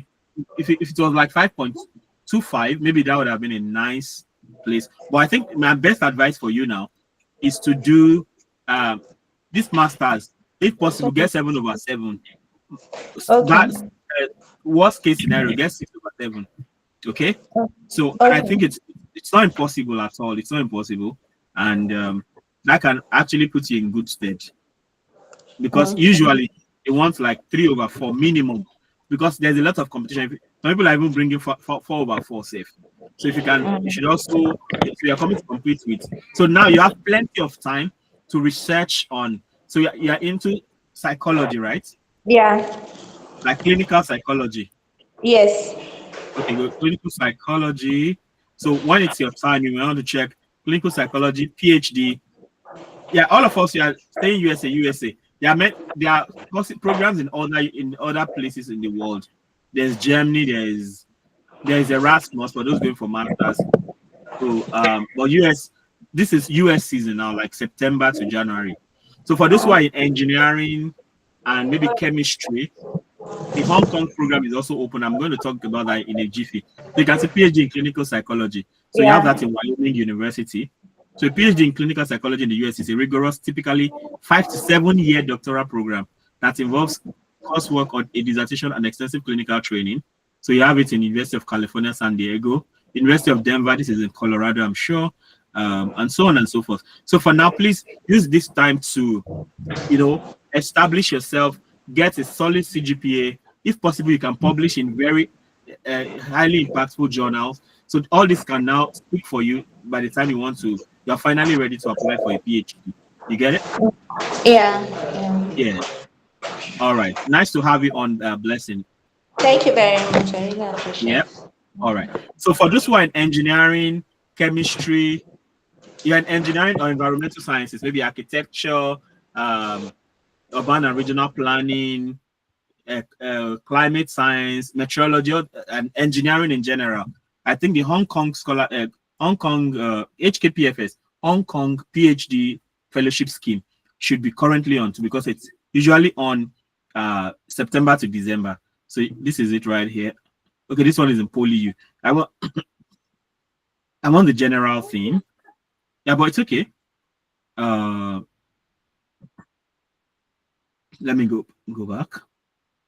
Hong Kong PhD fellowship scheme. Yeah, this is it. Okay, so if you're in engineering and you had like maybe a CGPA of 4 points upwards, this is highly recommended. Engineering and environmental sciences, and maybe at least I'm mentioning this because I know people who have studied these particular courses that have been through the program. So, but generally engineering and environmental sciences. Then I knew a chemist who had been there before. So, in this case now, it was okay. HKPFS was established by the Hong Kong Research Council, Grant Research Council. The eligibility: candidates who are seeking admission as new full-time PhD students in the following 8 universities, irrespective of their country of origin, prior to work experience and ethnic background, should be eligible to apply. So these are the 8 schools under the program. All right, but I know the schools that take Nigerians the most are City University of Hong Kong, the first one, and this Hong Kong Polytechnic University. They are like the ones that really take people from Nigeria that I know. Other ones can take Nigerians, right? But the top 2 that take Nigerians are City University of Hong Kong and the Hong Kong Polytechnic University. So applicants should demonstrate outstanding quality of academic performance, research ability and potential, communication and interpersonal skills, and leadership abilities. So you see all the volunteering, like maybe you're a fellowship leader or you are maybe leader of Rotaract Group, JCI, all these things, they really matter in this case. And the fellowship award is very heavy, you know. Of course, Hong Kong is an expensive place, but the scholarship is equally solid. So you have areas in sciences, medicine, engineering and technology. You have humanities, social sciences, and business studies. For selection criteria, they need your academic excellence, research ability and potential, communication and interpersonal skills, and leadership abilities. Oh, okay, this we can't click. So these are like, this is an overview. So if you want to know more about this, you can, read through. So you have the application procedure right here. So, I mean, let me see, when is it? When is the deadline? I know it's usually like from September to December too. Okay, let's look at their frequently asked questions. Sorry, just give me a minute or second even.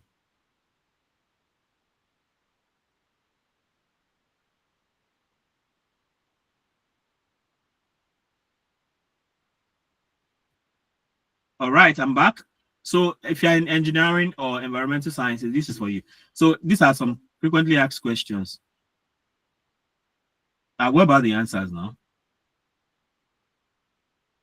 Now just question and they talk. No answer. Oh, okay, I see that. Good. What is the amount of award? Okay. Which universities are supported? Am I eligible? How am I eligible? Those who are seeking admission as new full-time PhD students, irrespective of their country, yeah. I'm not sure whether I'm eligible to apply. How can I obtain such information? Okay, universities. I'm currently a PhD student. Am I eligible to apply? You're eligible to apply for the fellowship if you apply for another PhD program as a new full-time PhD student. However, it is up to the selection committee whether the previous PhD student should be discounted so as to ensure a level playing field. All right. I have difficulties in obtaining transcripts and all this. We encourage students with excellent academic performance and good potential in research work to apply for the HKPFS. Universities may give conditional offer to candidates who demonstrate outstanding ability and potential in their areas of study. Since the candidates of the HPFS are to be dominated by universities, applicants should consult the universities at which they intend to pursue their PhD studies directly in respect of their eligibility for admission. So, I mean, this also, I think you need to get a supervisor, and once you get a supervisor, then the supervisor can guide you on what to do. Do I need to attain a required score? So for applicants, okay, let me see. Okay, we have 2 people waiting. So, like, do I need to attain a required score from IELTS, GRE, and all that? For applicants from non-English speaking universities, so for Nigerians, you're automatically exempted from IELTS, I believe, unless they provide proof that English is the language of instruction for all courses. They are required to attach score results. So that's for applicants for non-English speaking. So it means if you're from an English speaking country, you're good. So this requirement is exempted if their proposed PhD studies or programs are specifically in non-English. So if you like you are doing something in Chinese, you know, Hong Kong is like an appendage of China. It's kind of. So please know that since the UGF determined the admission requirements of your PhD program, whether applicant need to submit results of any other specific result. So this one now, you need to talk to your supervisor for what exactly you are required to do. So what is an initial application? So an initial application is the first step in making an application under the HKPF. Initial application must be submitted through the Hong Kong PhD Fellowship electronic system. The system will assign an HKPF reference number with an applicant, which an applicant needs to quote in the application for admission to their selected universities. Am I required to submit applications to my selected directly?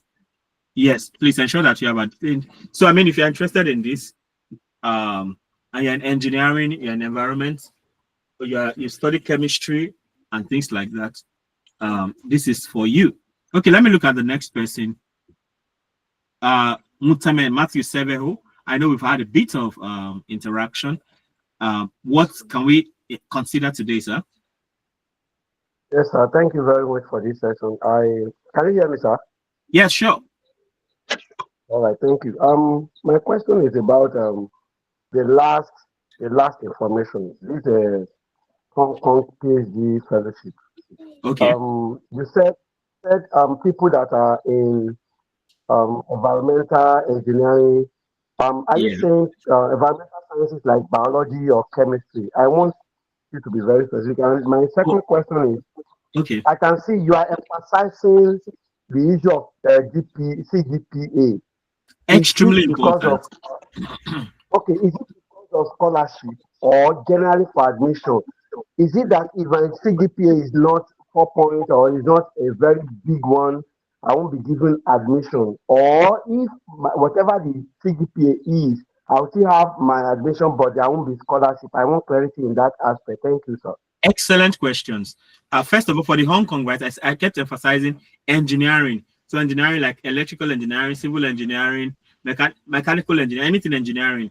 Then environmental sciences. When I say environmental sciences, I mean the built environment like architecture, urban and regional planning, quantity surveying, building science, what else? Building science, you know, all those like involving building and environment. Sure. Then maybe another side of it, I also know somebody from meteorology who studied meteorology that has been there too. So I know somebody who also studied chemistry that has been there. These are the kind of examples I'm talking about, right? And then talking about the next question. Now, see, the CGPA is extremely important, but if you don't have an extremely high CGPA, like if you don't have a first class or you don't have 4 point something, it is not like it is impossible. But you need to now do more things, right? So I mean, I know people who I know someone in America, right? Now finished from FUTA. I think he read forestry, so I'm not sure. He finished from FUTA with a 3rd class, but what that made the difference was he had an NGO. They were into some environmental kind of advocacy, and through that NGO, he found himself in Germany attending a conference, and you know he made contributions that everybody was wild, like, wow, this guy is good. And with that 3rd class, guess what? He got a PhD, straight PhD in the US with 3rd class, and now he's an assistant professor in the US. So if you don't have 4 points and all that, it's possible, but you need to now make up for it with other things. Maybe if you have a weak bachelor's degree, you may go for a master's degree and hit it very hard. That can be a leverage for you. Another way to leverage a weak CGPA can be to maybe during your master's now, or during your master's, you now go into publishing. I know people that had 2-2 and they have better publication record than even people that had 1st class. But you know, that 1st class, first of all, is like it's good, right? But it helps, it gives you a bit more leverage. But if you don't have that, you need to make up for it through very many other means, like research publications, maybe doing some NGO that is really relevant, that can get you into some rooms that you naturally not get into. Then another way to leverage a weak CGPA may just be to write GRE. If you write GRE, for instance, and you get 320 over 340, that can also be of help. Like I always recommend if you want to write GRE, get 320 over 340 upwards to get funding. Remember, when I started that, I told you I wrote GRE, I got 311 over 340. Now that 311 in GRE was good enough to get my admission in Auburn University, but I needed just 3 points in addition. If I had 314, I would have got funding directly. At the end of the day, you don't just need admission, you need funding too. Except if you want to fund it yourself. And of course, it's expensive. But so at the end of the day, the goal should be about funding, because admission, like in my case, while I was looking for admission here and there, I was able to I even got 5 admissions sometimes without funding or with partial funding. I remember I got admitted into the Washington State University in Spokane, Pullman, but funding was not the issue. So I couldn't go in because of funding. I got admission in Memorial University in Newfoundland. I got partial funding, but the remainder, most of the time when they give you partial funding, even if they give you 90% funding, the 10% remaining safe is still a lot of money. So but of course, if your father is a senator or you have plenty of money, it's possible. And sincerely, if you have parents who can fund you, sometimes you can go with the funding from your family, and when you get there, you prove yourself academically, you still end up getting that scholarship. So that's another thing to do. If you have family who can fund you, in fact, the easiest way to get admitted is to show them you have your money, you are bringing your own money, you don't need their scholarship. Very easy, especially if you are going to the place. If you are going to the UK and you tell them you don't need scholarship, in fact, you can get the admission within a month or 2 months, short thing. So, yeah, so a good CGPA, it helps a lot. But if you don't have such a good CGPA, you can make up for it with research publications. You can make up for it with maybe some NGO advocacies that can actually open some doors for you, or even writing GRE and hitting GRE very hard, or even going for master's degree. Like you had a 2-2 in bachelor's degree, you can go for master's and have distinction, that, and in the process you publish, that can make up for it. So, and that's what I'm telling the undergraduates that are here. Please do everything you can do to get, if you can get 5 dots, get it. CGPA 5 dots if you can. It helps a lot. It helps a whole lot. All right. I mean, one of my guys, he was the best graduate student from Federal University of Ekiti. He studied maths like me. I think he finished with 4.7 something. He already has scholarship. He's already got a scholarship to do his master's program somewhere, and his journey has started like that. So a high CGPA goes a very long way. Short thing, but of course that's not. I know people who have 2-2 third class who also got funding at the end of the day, but the journey now becomes you need to add more things to it. Yeah, is that helpful, sir? Thank you, sir. Yes, sir. All right. Thank you for the question. Always my pleasure. Yes, Ashraf Shinkafi Umar, nice to have you here. So what can we do for you? What's your background? Ashraf? Good afternoon. Good afternoon. Good afternoon. Yeah. I have a bachelor's degree in aerospace engineering. Yeah, so I actually have 3 programs now for applications. One of my main issues I'm having are replies for cold emails. Then application fees. Okay. And also, I don't know if you could recommend universities in the US that have a bit of high rate of acceptance. Nice. Very lovely questions. So cold emails. Yes. Replies. That sounds familiar. Then you have acceptance fee issues, very valid problem. And then US uni recommendations. Yeah. So I'll start from the back. Talking about university recommendations in the United States. Okay, let me even do this. I mean, I know some of the cuff, but let me just go. Let me just say US.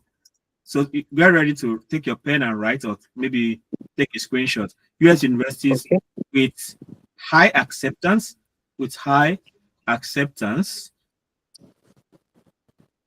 of Nigerians. Let's be very specific. I don't know if there's a non-Nigerian here. I can do that for any non-Nigerian that is here too. So some US universities known for having a large number of Nigerian students or high acceptance rates include, can you see? Arizona State University, University of Kentucky, and various state universities, especially those in the Midwest, like the University of Illinois. Yeah, and that is very true. I literally know somebody. I know someone in University of Arizona State University right now. I know someone, one guy who was graduating student in UI. He served in FUTA, and now he's in the University of Illinois in Urbana-Champaign. Is it Urbana-Champaign or something? I think something like that. Then affordable options for Nigerian students often include South Dakota State University, Nichols University, and South State. Now, personally, people also know that Nigerians that are already in US universities, universities that I know, so Georgia State University, GSU, Georgia State University, then Michigan Tech University, then there's Florida State University, FSU, Florida State University, then there is Florida A&M University, FAMU, Florida A&M University. There is, I think, Kansas State University. What else? University of North Carolina. Now, University of North Carolina, you have many of them. University of North Carolina, Chapel Hill, University of North Carolina, Durham. Is it Durham? Charlotte, I think. University of North Carolina, Charlotte. And I think there are 3 of them like that in the research triangle. Then there's Duke University. Then there's Old Dominion University in Virginia. I think even University of Virginia, University of Virginia. Which other one? Of course, you have, I think there's a lot, but I think you should have like up to 10 already to explore. Yes, I do. Yeah, but if you have a very solid GPA, don't shut yourself off. I do have a solid GPA. I finished with a 4.81 or 5. Lovely, exactly. So you should not shy away from universities of like Stanford University, MIT, Harvard, University of Pennsylvania. These are Ivy Leagues. Dartmouth College. Don't shy away from them. You will just be shocked that the next time you're talking from an Ivy League. So just open your mind to that possibility. I'm trying to mention the Ivy Leagues now. There's Harvard. By the way, Stanford University and MIT are not Ivy Leagues, but it is easily taken for granted that they are, because they have very high standards too. But the Ivy Leagues are Harvard University, University of Pennsylvania, that's UPenn. There is Dartmouth College. There is Cornell University, Columbia University. That's 5, right? Yes. I have 3 to go. I've mentioned Cornell. Brown University is another one. Princeton is another one. I think there's one more. 2-piece, Princeton, Pennsylvania. Yeah. There's Harvard, Columbia, Cornell. There's Yale. Yeah, Yale is another one. So those are the 8. So don't shy. You can feel very free. The only thing is that sometimes what course did you study? Aerospace engineering. You said? Aerospace engineering. Which school they do that one for Nigeria? Nice one. Yeah, Air Force Institute of Technology in Kaduna. Oh, guy, go MIT. Like MIT now. MIT. Yeah, MIT should be your number 1 consideration. Yes, like now. Yes. Lovely. I think MIT. I think it is in MIT has something to do with Boeing, making Boeing 7 stuff. I'm not sure, but I think there's something like that. I'm not very sure.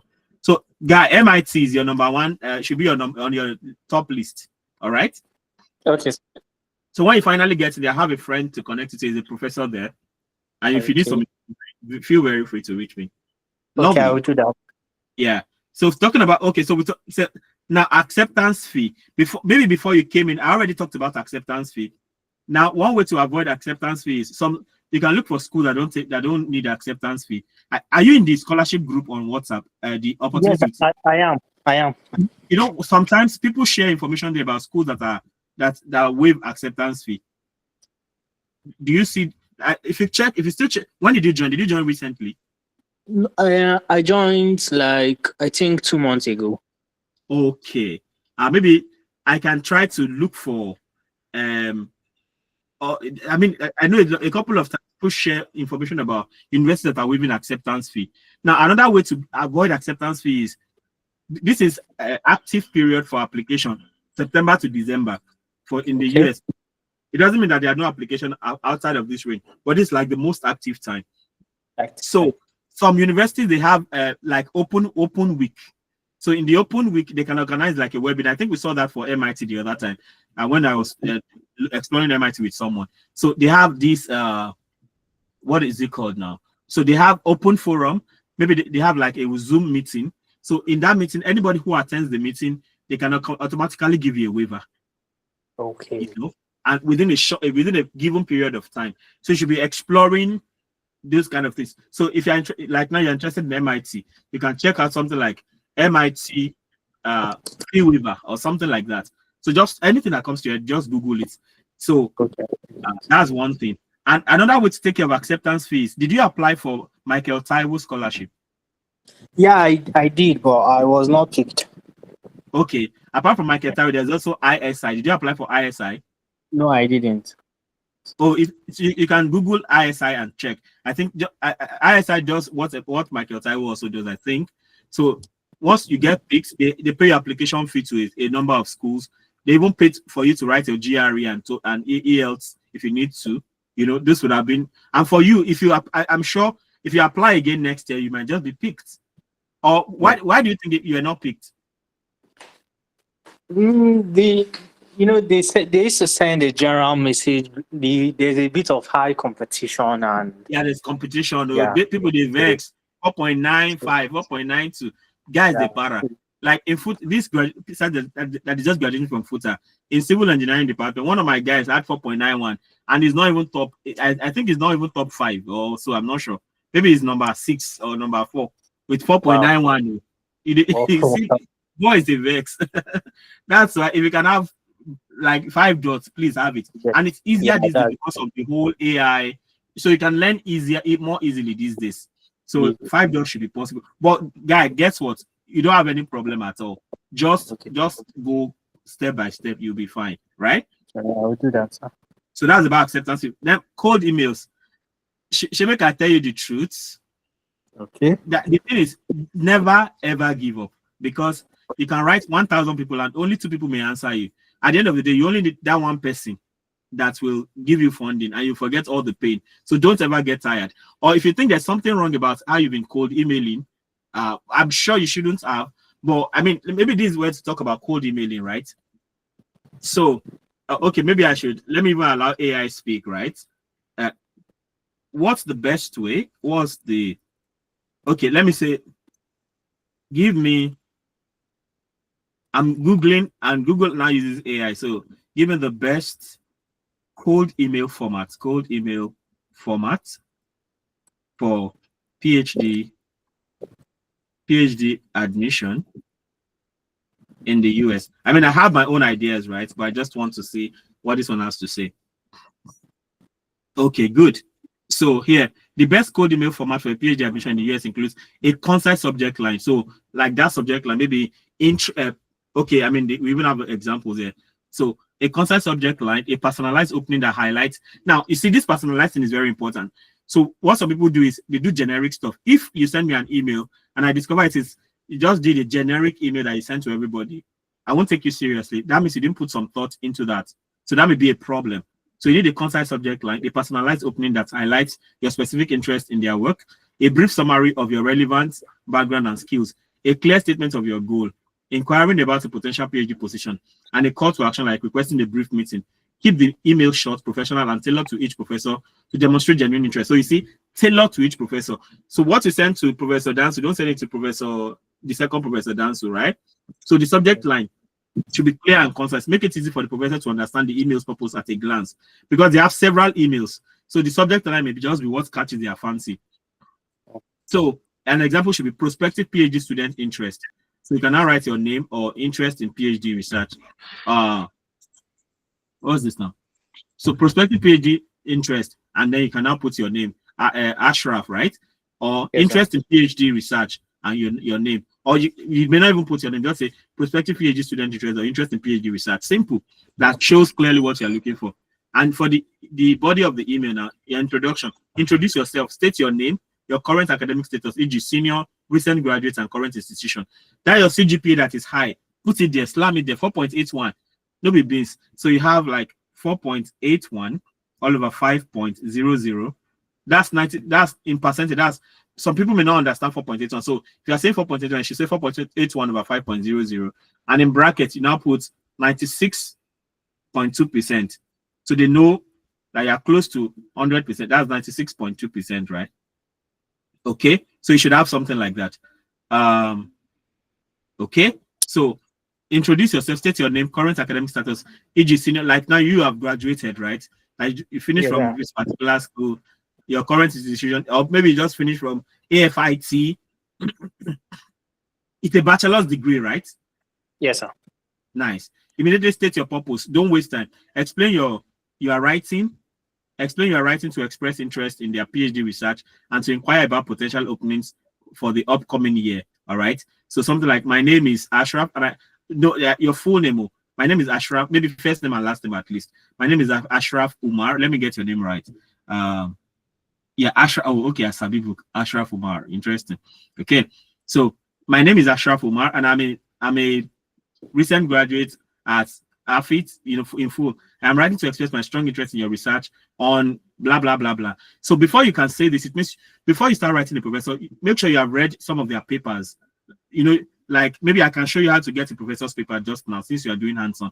Well, our time is up, so I'll just take another, I have a goal to finish up by 11:15. From what is happening there, maybe I'll be having more of hands-on like this instead of course, maybe we'll also talk about specific scholarships. But I think this hands-on really, it will always be useful. Exactly. So because it's practical, no theory. So I'm writing to express my strong interest in your research, blah, blah, blah. Like I was saying, before you do this, you should have read the professor's paper, right? So you should have read the paper. So you can say, I particularly like something in this particular paper, something. Make sure it's a recent paper, because people's research interests change. Maybe they did something 20 years ago. They may not be interested in that anymore. So make sure it is a paper they published within the last 1 or 2 years, if possible. Then you can personalize and connect. So you show you've done your homework. Mention a specific, this is what I just said. Mention a specific paper, a project or aspect of their work that genuinely interests you. Explain why it interests you. Connect their work directly to your own experiences and future research goals. Avoid vague statements like, I'm interested in your research. You see, that's vague. So briefly list a few key skills that align with the lab's work, e.g. programming, specific lab techniques. That's personalizing and connecting. So something like, I recently read your paper, put the paper title, and found your findings, blah, blah, blah, findings on blah, blah, blah, particularly fascinating. This aligns closely with my undergraduate research on blah, blah, blah, and I'm eager to explore similar questions in my PhD, specifically how, blah, blah, blah, basic. Then next steps and closing. Include attachments. Mention that you have attached your CV or resume for their review. So always attach your CV and your transcript. That your student transcript. Attach it if possible. And then if you have a proposal, good. Then you can also request a brief meeting or call. Don't request a call, because the accent may be a problem. So it's better to request for a face-to-face meeting. Or maybe them to reply you by email or whatever like that. It all depends on your situation. So be respectful of their time. So keep the email concise and easy to read. Then example, I have attached my CV for your review. So like I said, attach your CV, your maybe your research proposal and your transcript, so that they can make a decision about you once and for all. Now, you can, like I said, you can write several people and they will not answer you.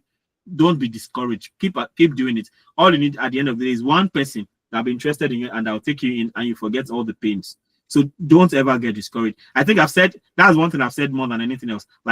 Because I know you get discouragement to come, but don't welcome it, right? So I've attached my CV to your review, and would be grateful for the opportunity to speak with you briefly at your convenience to learn more about your lab's ongoing projects. Well, I mean, this part about speaking or not speaking, I'm not sure. Well, let's see. So just try to do your thing. So signature, use a professional closing like sincerely or best regards. Include full name and contact info. Provide your full name and contact, like your email address, your email address and phone number, possibly. And then this is something like the best regard, your full name, your email address, your LinkedIn profile, and that is why if you are looking for opportunities, it should be on X, it should be on LinkedIn. Because if you go on LinkedIn, the professor you are looking for is on LinkedIn and X looking for you. And so if you are here and you're not on LinkedIn or X, I don't know, you've been joking around. So go and open a LinkedIn profile. And when you open a LinkedIn profile or X, you're not part of the people that will be roasting people on X, because you know you have a goal in mind. Okay, so you want to keep your LinkedIn profile so sweet that people are interested in what you do.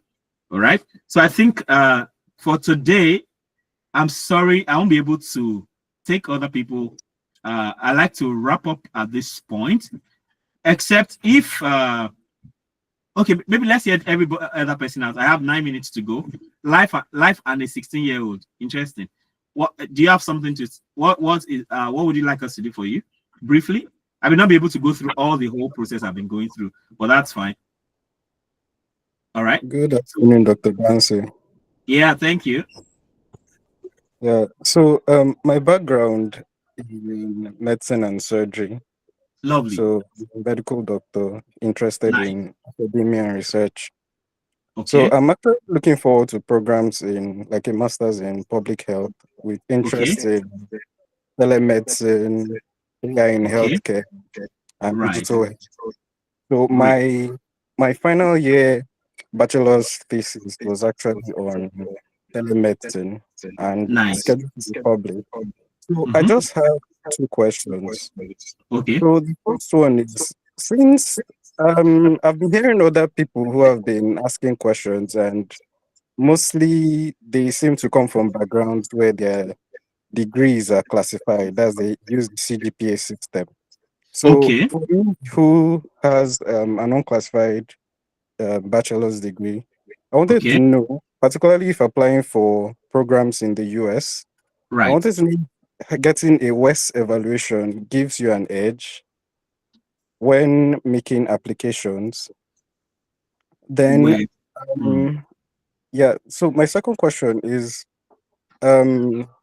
for me in medicine, going for a master's program is a course-based master's or a research-based master's. I don't know which one is better, considering my background. Thank you. Okay, I mean that's a lovely question, right? Medicine is as professional as things get. At least I know one medical doctor who he finished. If I did so well during NYSC, he got national award when President Jonathan was president. It's from my hometown, Badagry. And after some time, I discovered he went to do like maybe masters in public health or something like that in Australia. And recently, I think maybe earlier this year, most likely earlier this year, I saw he graduated from a PhD program in public health also. So if you're going to the US, now I think there are 2 parts. If you want to continue as a medical doctor, I think they have their own standard ways of going about it, which I'm not too sure. I don't really know much about, right? So, but if you are going the academic path, so I know most people go into things like maybe public health. So, and in public health now, you can then, if you're going to the US, most likely it is going to be research based. Of course, you may get to do some clinicals or something. I really don't know so much about that aspect. But I mean, I don't know what you'll be doing with teaching based masters, by the way. I don't know, but because I think it should be more of research or something. But ultimately, as a medical doctor, it depends on your ultimate goal. What exactly do you want to do down the line? So I think that should inform how you go. I don't know if my rambling is good enough for you. It is. Okay. Did I answer all the questions, by the way? You haven't said anything about WES. WES, yeah. So how are you graded in medicine? Our degree is unclassified, so during like all these awards they give you, based on what do they give these awards? Okay, you either get a pass or you get a distinction or you fail. Wow. I know there must be a way. There must definitely be a way. Do you know any medical doctor who has got a scholarship to somewhere, maybe the US or something? I used to see them on LinkedIn, but reach I out don't know to them, guy. Just reach out to them and ask them questions. You'll be surprised they will answer you. All right. Yeah, one person you also want to check out. The person I just described is Dr. Kwenanya Adishegiri. I know he's on LinkedIn too. It may not be often there, but send message across to these people that you see, and you maybe. I also know some medical doctors that came on MEC scholarship to Japan here. So that that's not so common, because most time when doctors go abroad, they are going to continue with their medical practice. But so in your case, I mean, if you know people like that, reach out to them. They can give you clarity. I'm not too sure. I don't know so much about that. But so if you are giving your result to West, at least West will base it on a particular grading system. So I don't know how they are going to look at that. But I mean, those guys should be able to give you a clearer, way to go about it, right? All right. Okay. Thank you very much. My pleasure. Joseph Ogboli.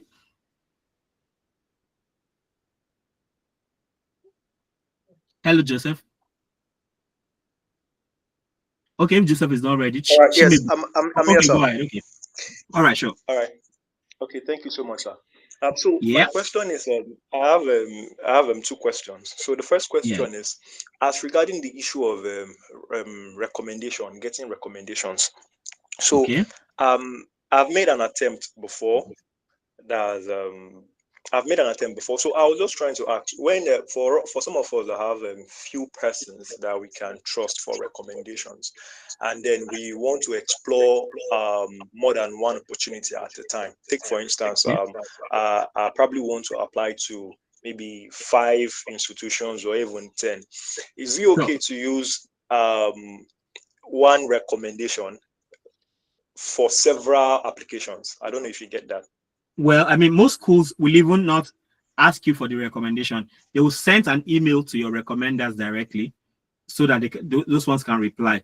Like I keep saying, I mean, almost every week I don't write less than 5 recommendation letters for people, because I know what it takes. So I'm not tired to keep giving recommendations, especially if I have taught you before, or maybe if you're in the opportunity with EJD group, and I can say, oh, I've interacted with this person for like a year or something or more, right? So that's why you need upwardly mobile people, not people that, I mean, I know of people, maybe they graduated from FUTA and they now need a recommendation letter, and the recommender will tell them to travel from Lagos to FUTA to get Latin. I'm like, what's that?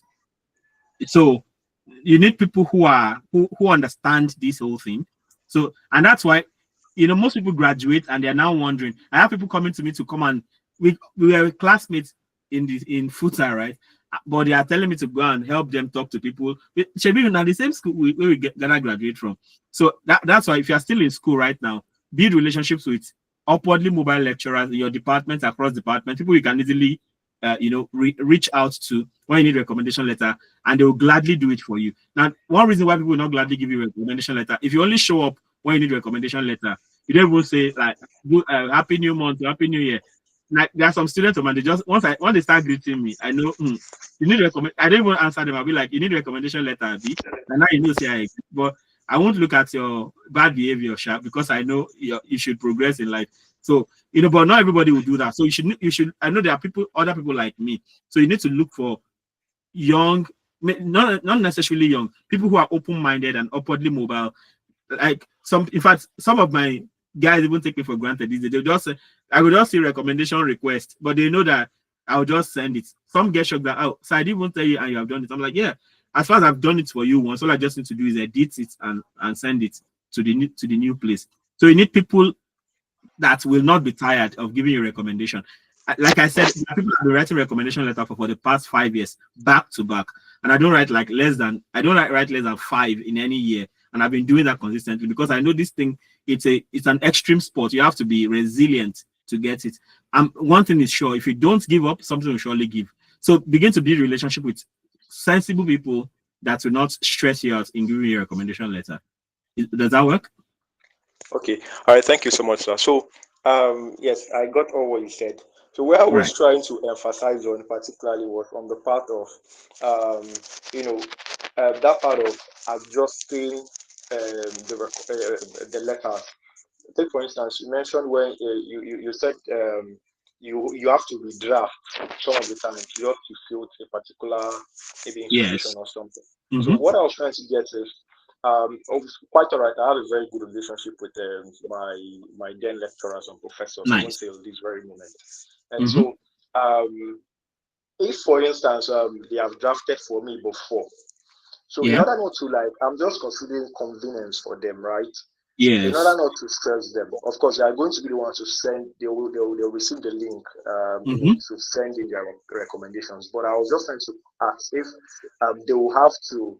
If it's something that if I'm choosing multiple institutions, they will have to rewrite different recommendations just to suit the purpose. I don't know if you understand. Okay. Or I mean, just one recommendation from them can just do so. At any point in time, when I just request that, okay, sir, I'll need you to help send recommendation to this or so institution. It can just be something that they can easily just forward.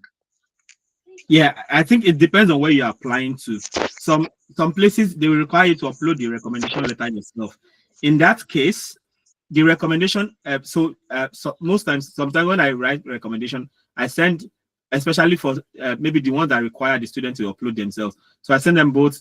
I send them the Word document so that they have a similar application letter where they are required to upload themselves. They can. They have my permission to edit it themselves and then upload, right? So they have that opportunity to do that.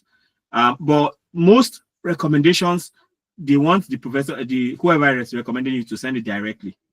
So in that case, so either way, I mean, for me, the people I write for, they have most of them, they get to a point where maybe a particular scholarship or a particular application requires them to upload the letter themselves. So I give it to them, the Word documents of anything I've written for them, and they can always update. But for the one that requires me to write for them, I'll update the ones I have with me. So I think either way is fine. But there's more of professors sending directly than students uploading directly, if you get what I'm talking about. Exactly. All right. So you should, whatever happens, you should get somebody that is willing to do anyhow it comes, somebody that is willing to go to do that for you, right? All right. Thank you so much for the clarity, sir. My pleasure. I don't know. I think the time is already up. I'll probably hold on my second question. Yeah, if you're in the group, I mean, I shared the link to the opportunities with EJD yes, group I'm on in the WhatsApp. group.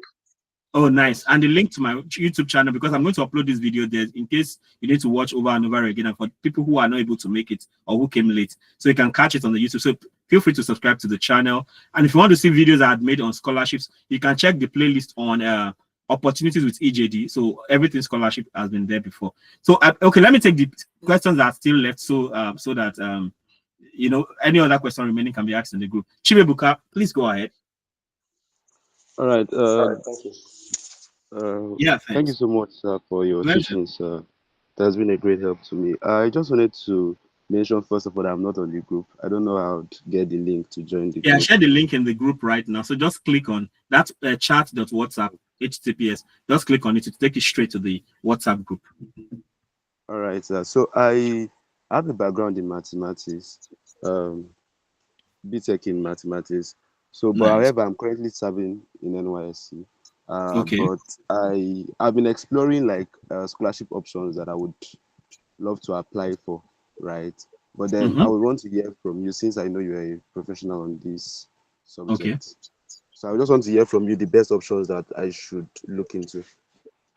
As a mathematician, interestingly, one of the videos, okay, let me try to share my screen if I can show this.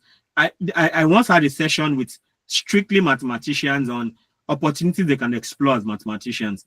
So this person I just told you about that was best graduate student in Federal University of Yekiti for maths department.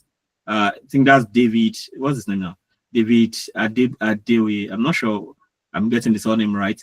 So AIMS is one nice place to go, and interestingly there's AIMS in Rwanda. There's AIMS in Ghana. I think it's in AIMS Ghana. Most of the time, people that go to AIMS, they end up in very prestigious programs in the US, in Europe. At the end of the day, okay, what am I even looking for? So playlist, right? So if you want to get a detailed discussion about this, opportunities with EJD, where is it? Opportunities. I think it's more recent. Yeah, this is it right here. So yeah, so you see, this first video is a general idea on scholarships. So if you want to look through this, feel free. Is it here at all? Is it here? Okay, I think it's on another. I put it on another. playlist. Okay, let me go back. Maybe it is under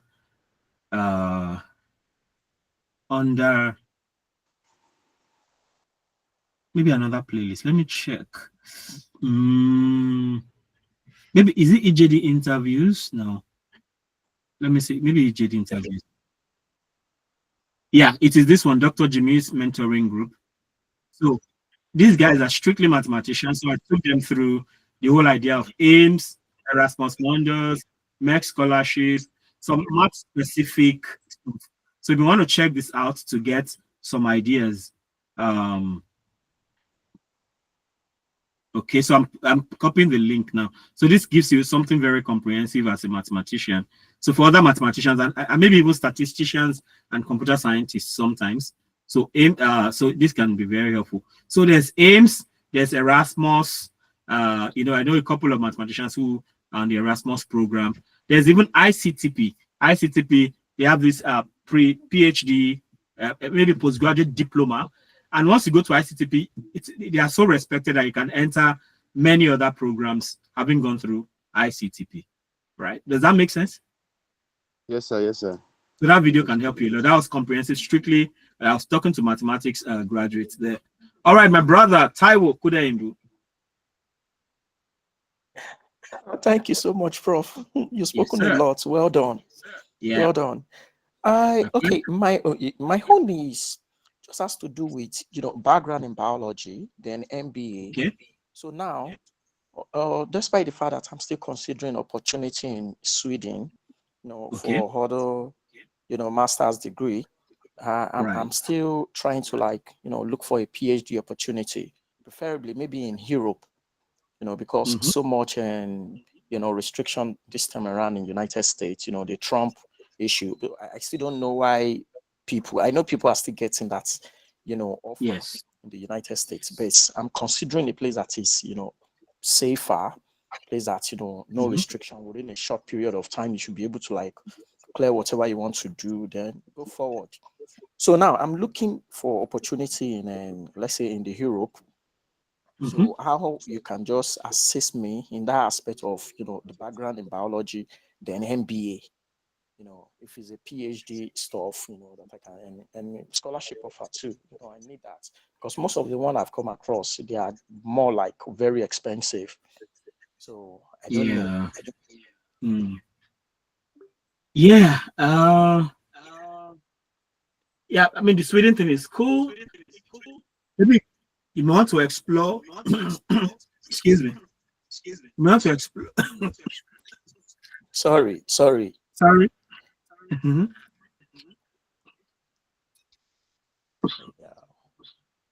Just a minute. Okay. Yeah. So you may want to explore Erasmus. If you're thinking about Europe, you want to explore Erasmus, Erasmus Mundus, and then there are these German scholarships called DAD. Maybe I should share my link. Yeah. Okay. I hope CGPA is not, that significant there too. I know it's very CGPA important. is always something. But if you have, for instance, since you have been into management, I know. I mean, the longer it gets, the more challenging it becomes, right? Especially if you're not in the academia, So there's that. So there's this DAD thing in Germany. So it's also another. In fact, when I applied to Japan, I already had a DAD form downloaded. That if this Japan no work, maybe they go Germany with that. So I mean, it gets to that point. So everybody, you go through your periods of frustration, but after some time, you get so hardened that anything they throw at you, you'll be like, okay, I got to point. I'll be like, oh, they didn't take me here. Which one is next? I'll just go. I'll just keep applying because I know that these abroad I must go and study abroad. So that resilience is really important. So you can explore that for Germany. I don't know. I don't really know. In fact, maybe in the group we are still going to arrange like opportunities to have people who have been through these programs come and talk to us. I know I have scheduled Erasmus Mundus and that. So I know even that has some, I think there's that EPOS or something like that. I think it's for development related postgraduate courses. I think it's maybe for humanities or social sciences. Why am I echoing? So I mean, there's a lot on this.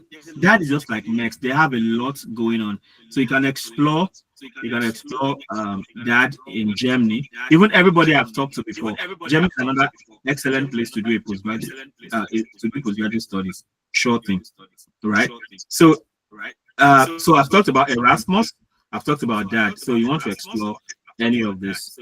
So I mean, from what I've seen from this experience today, I think we should have more of hands-on like this, because we keep having different people coming up.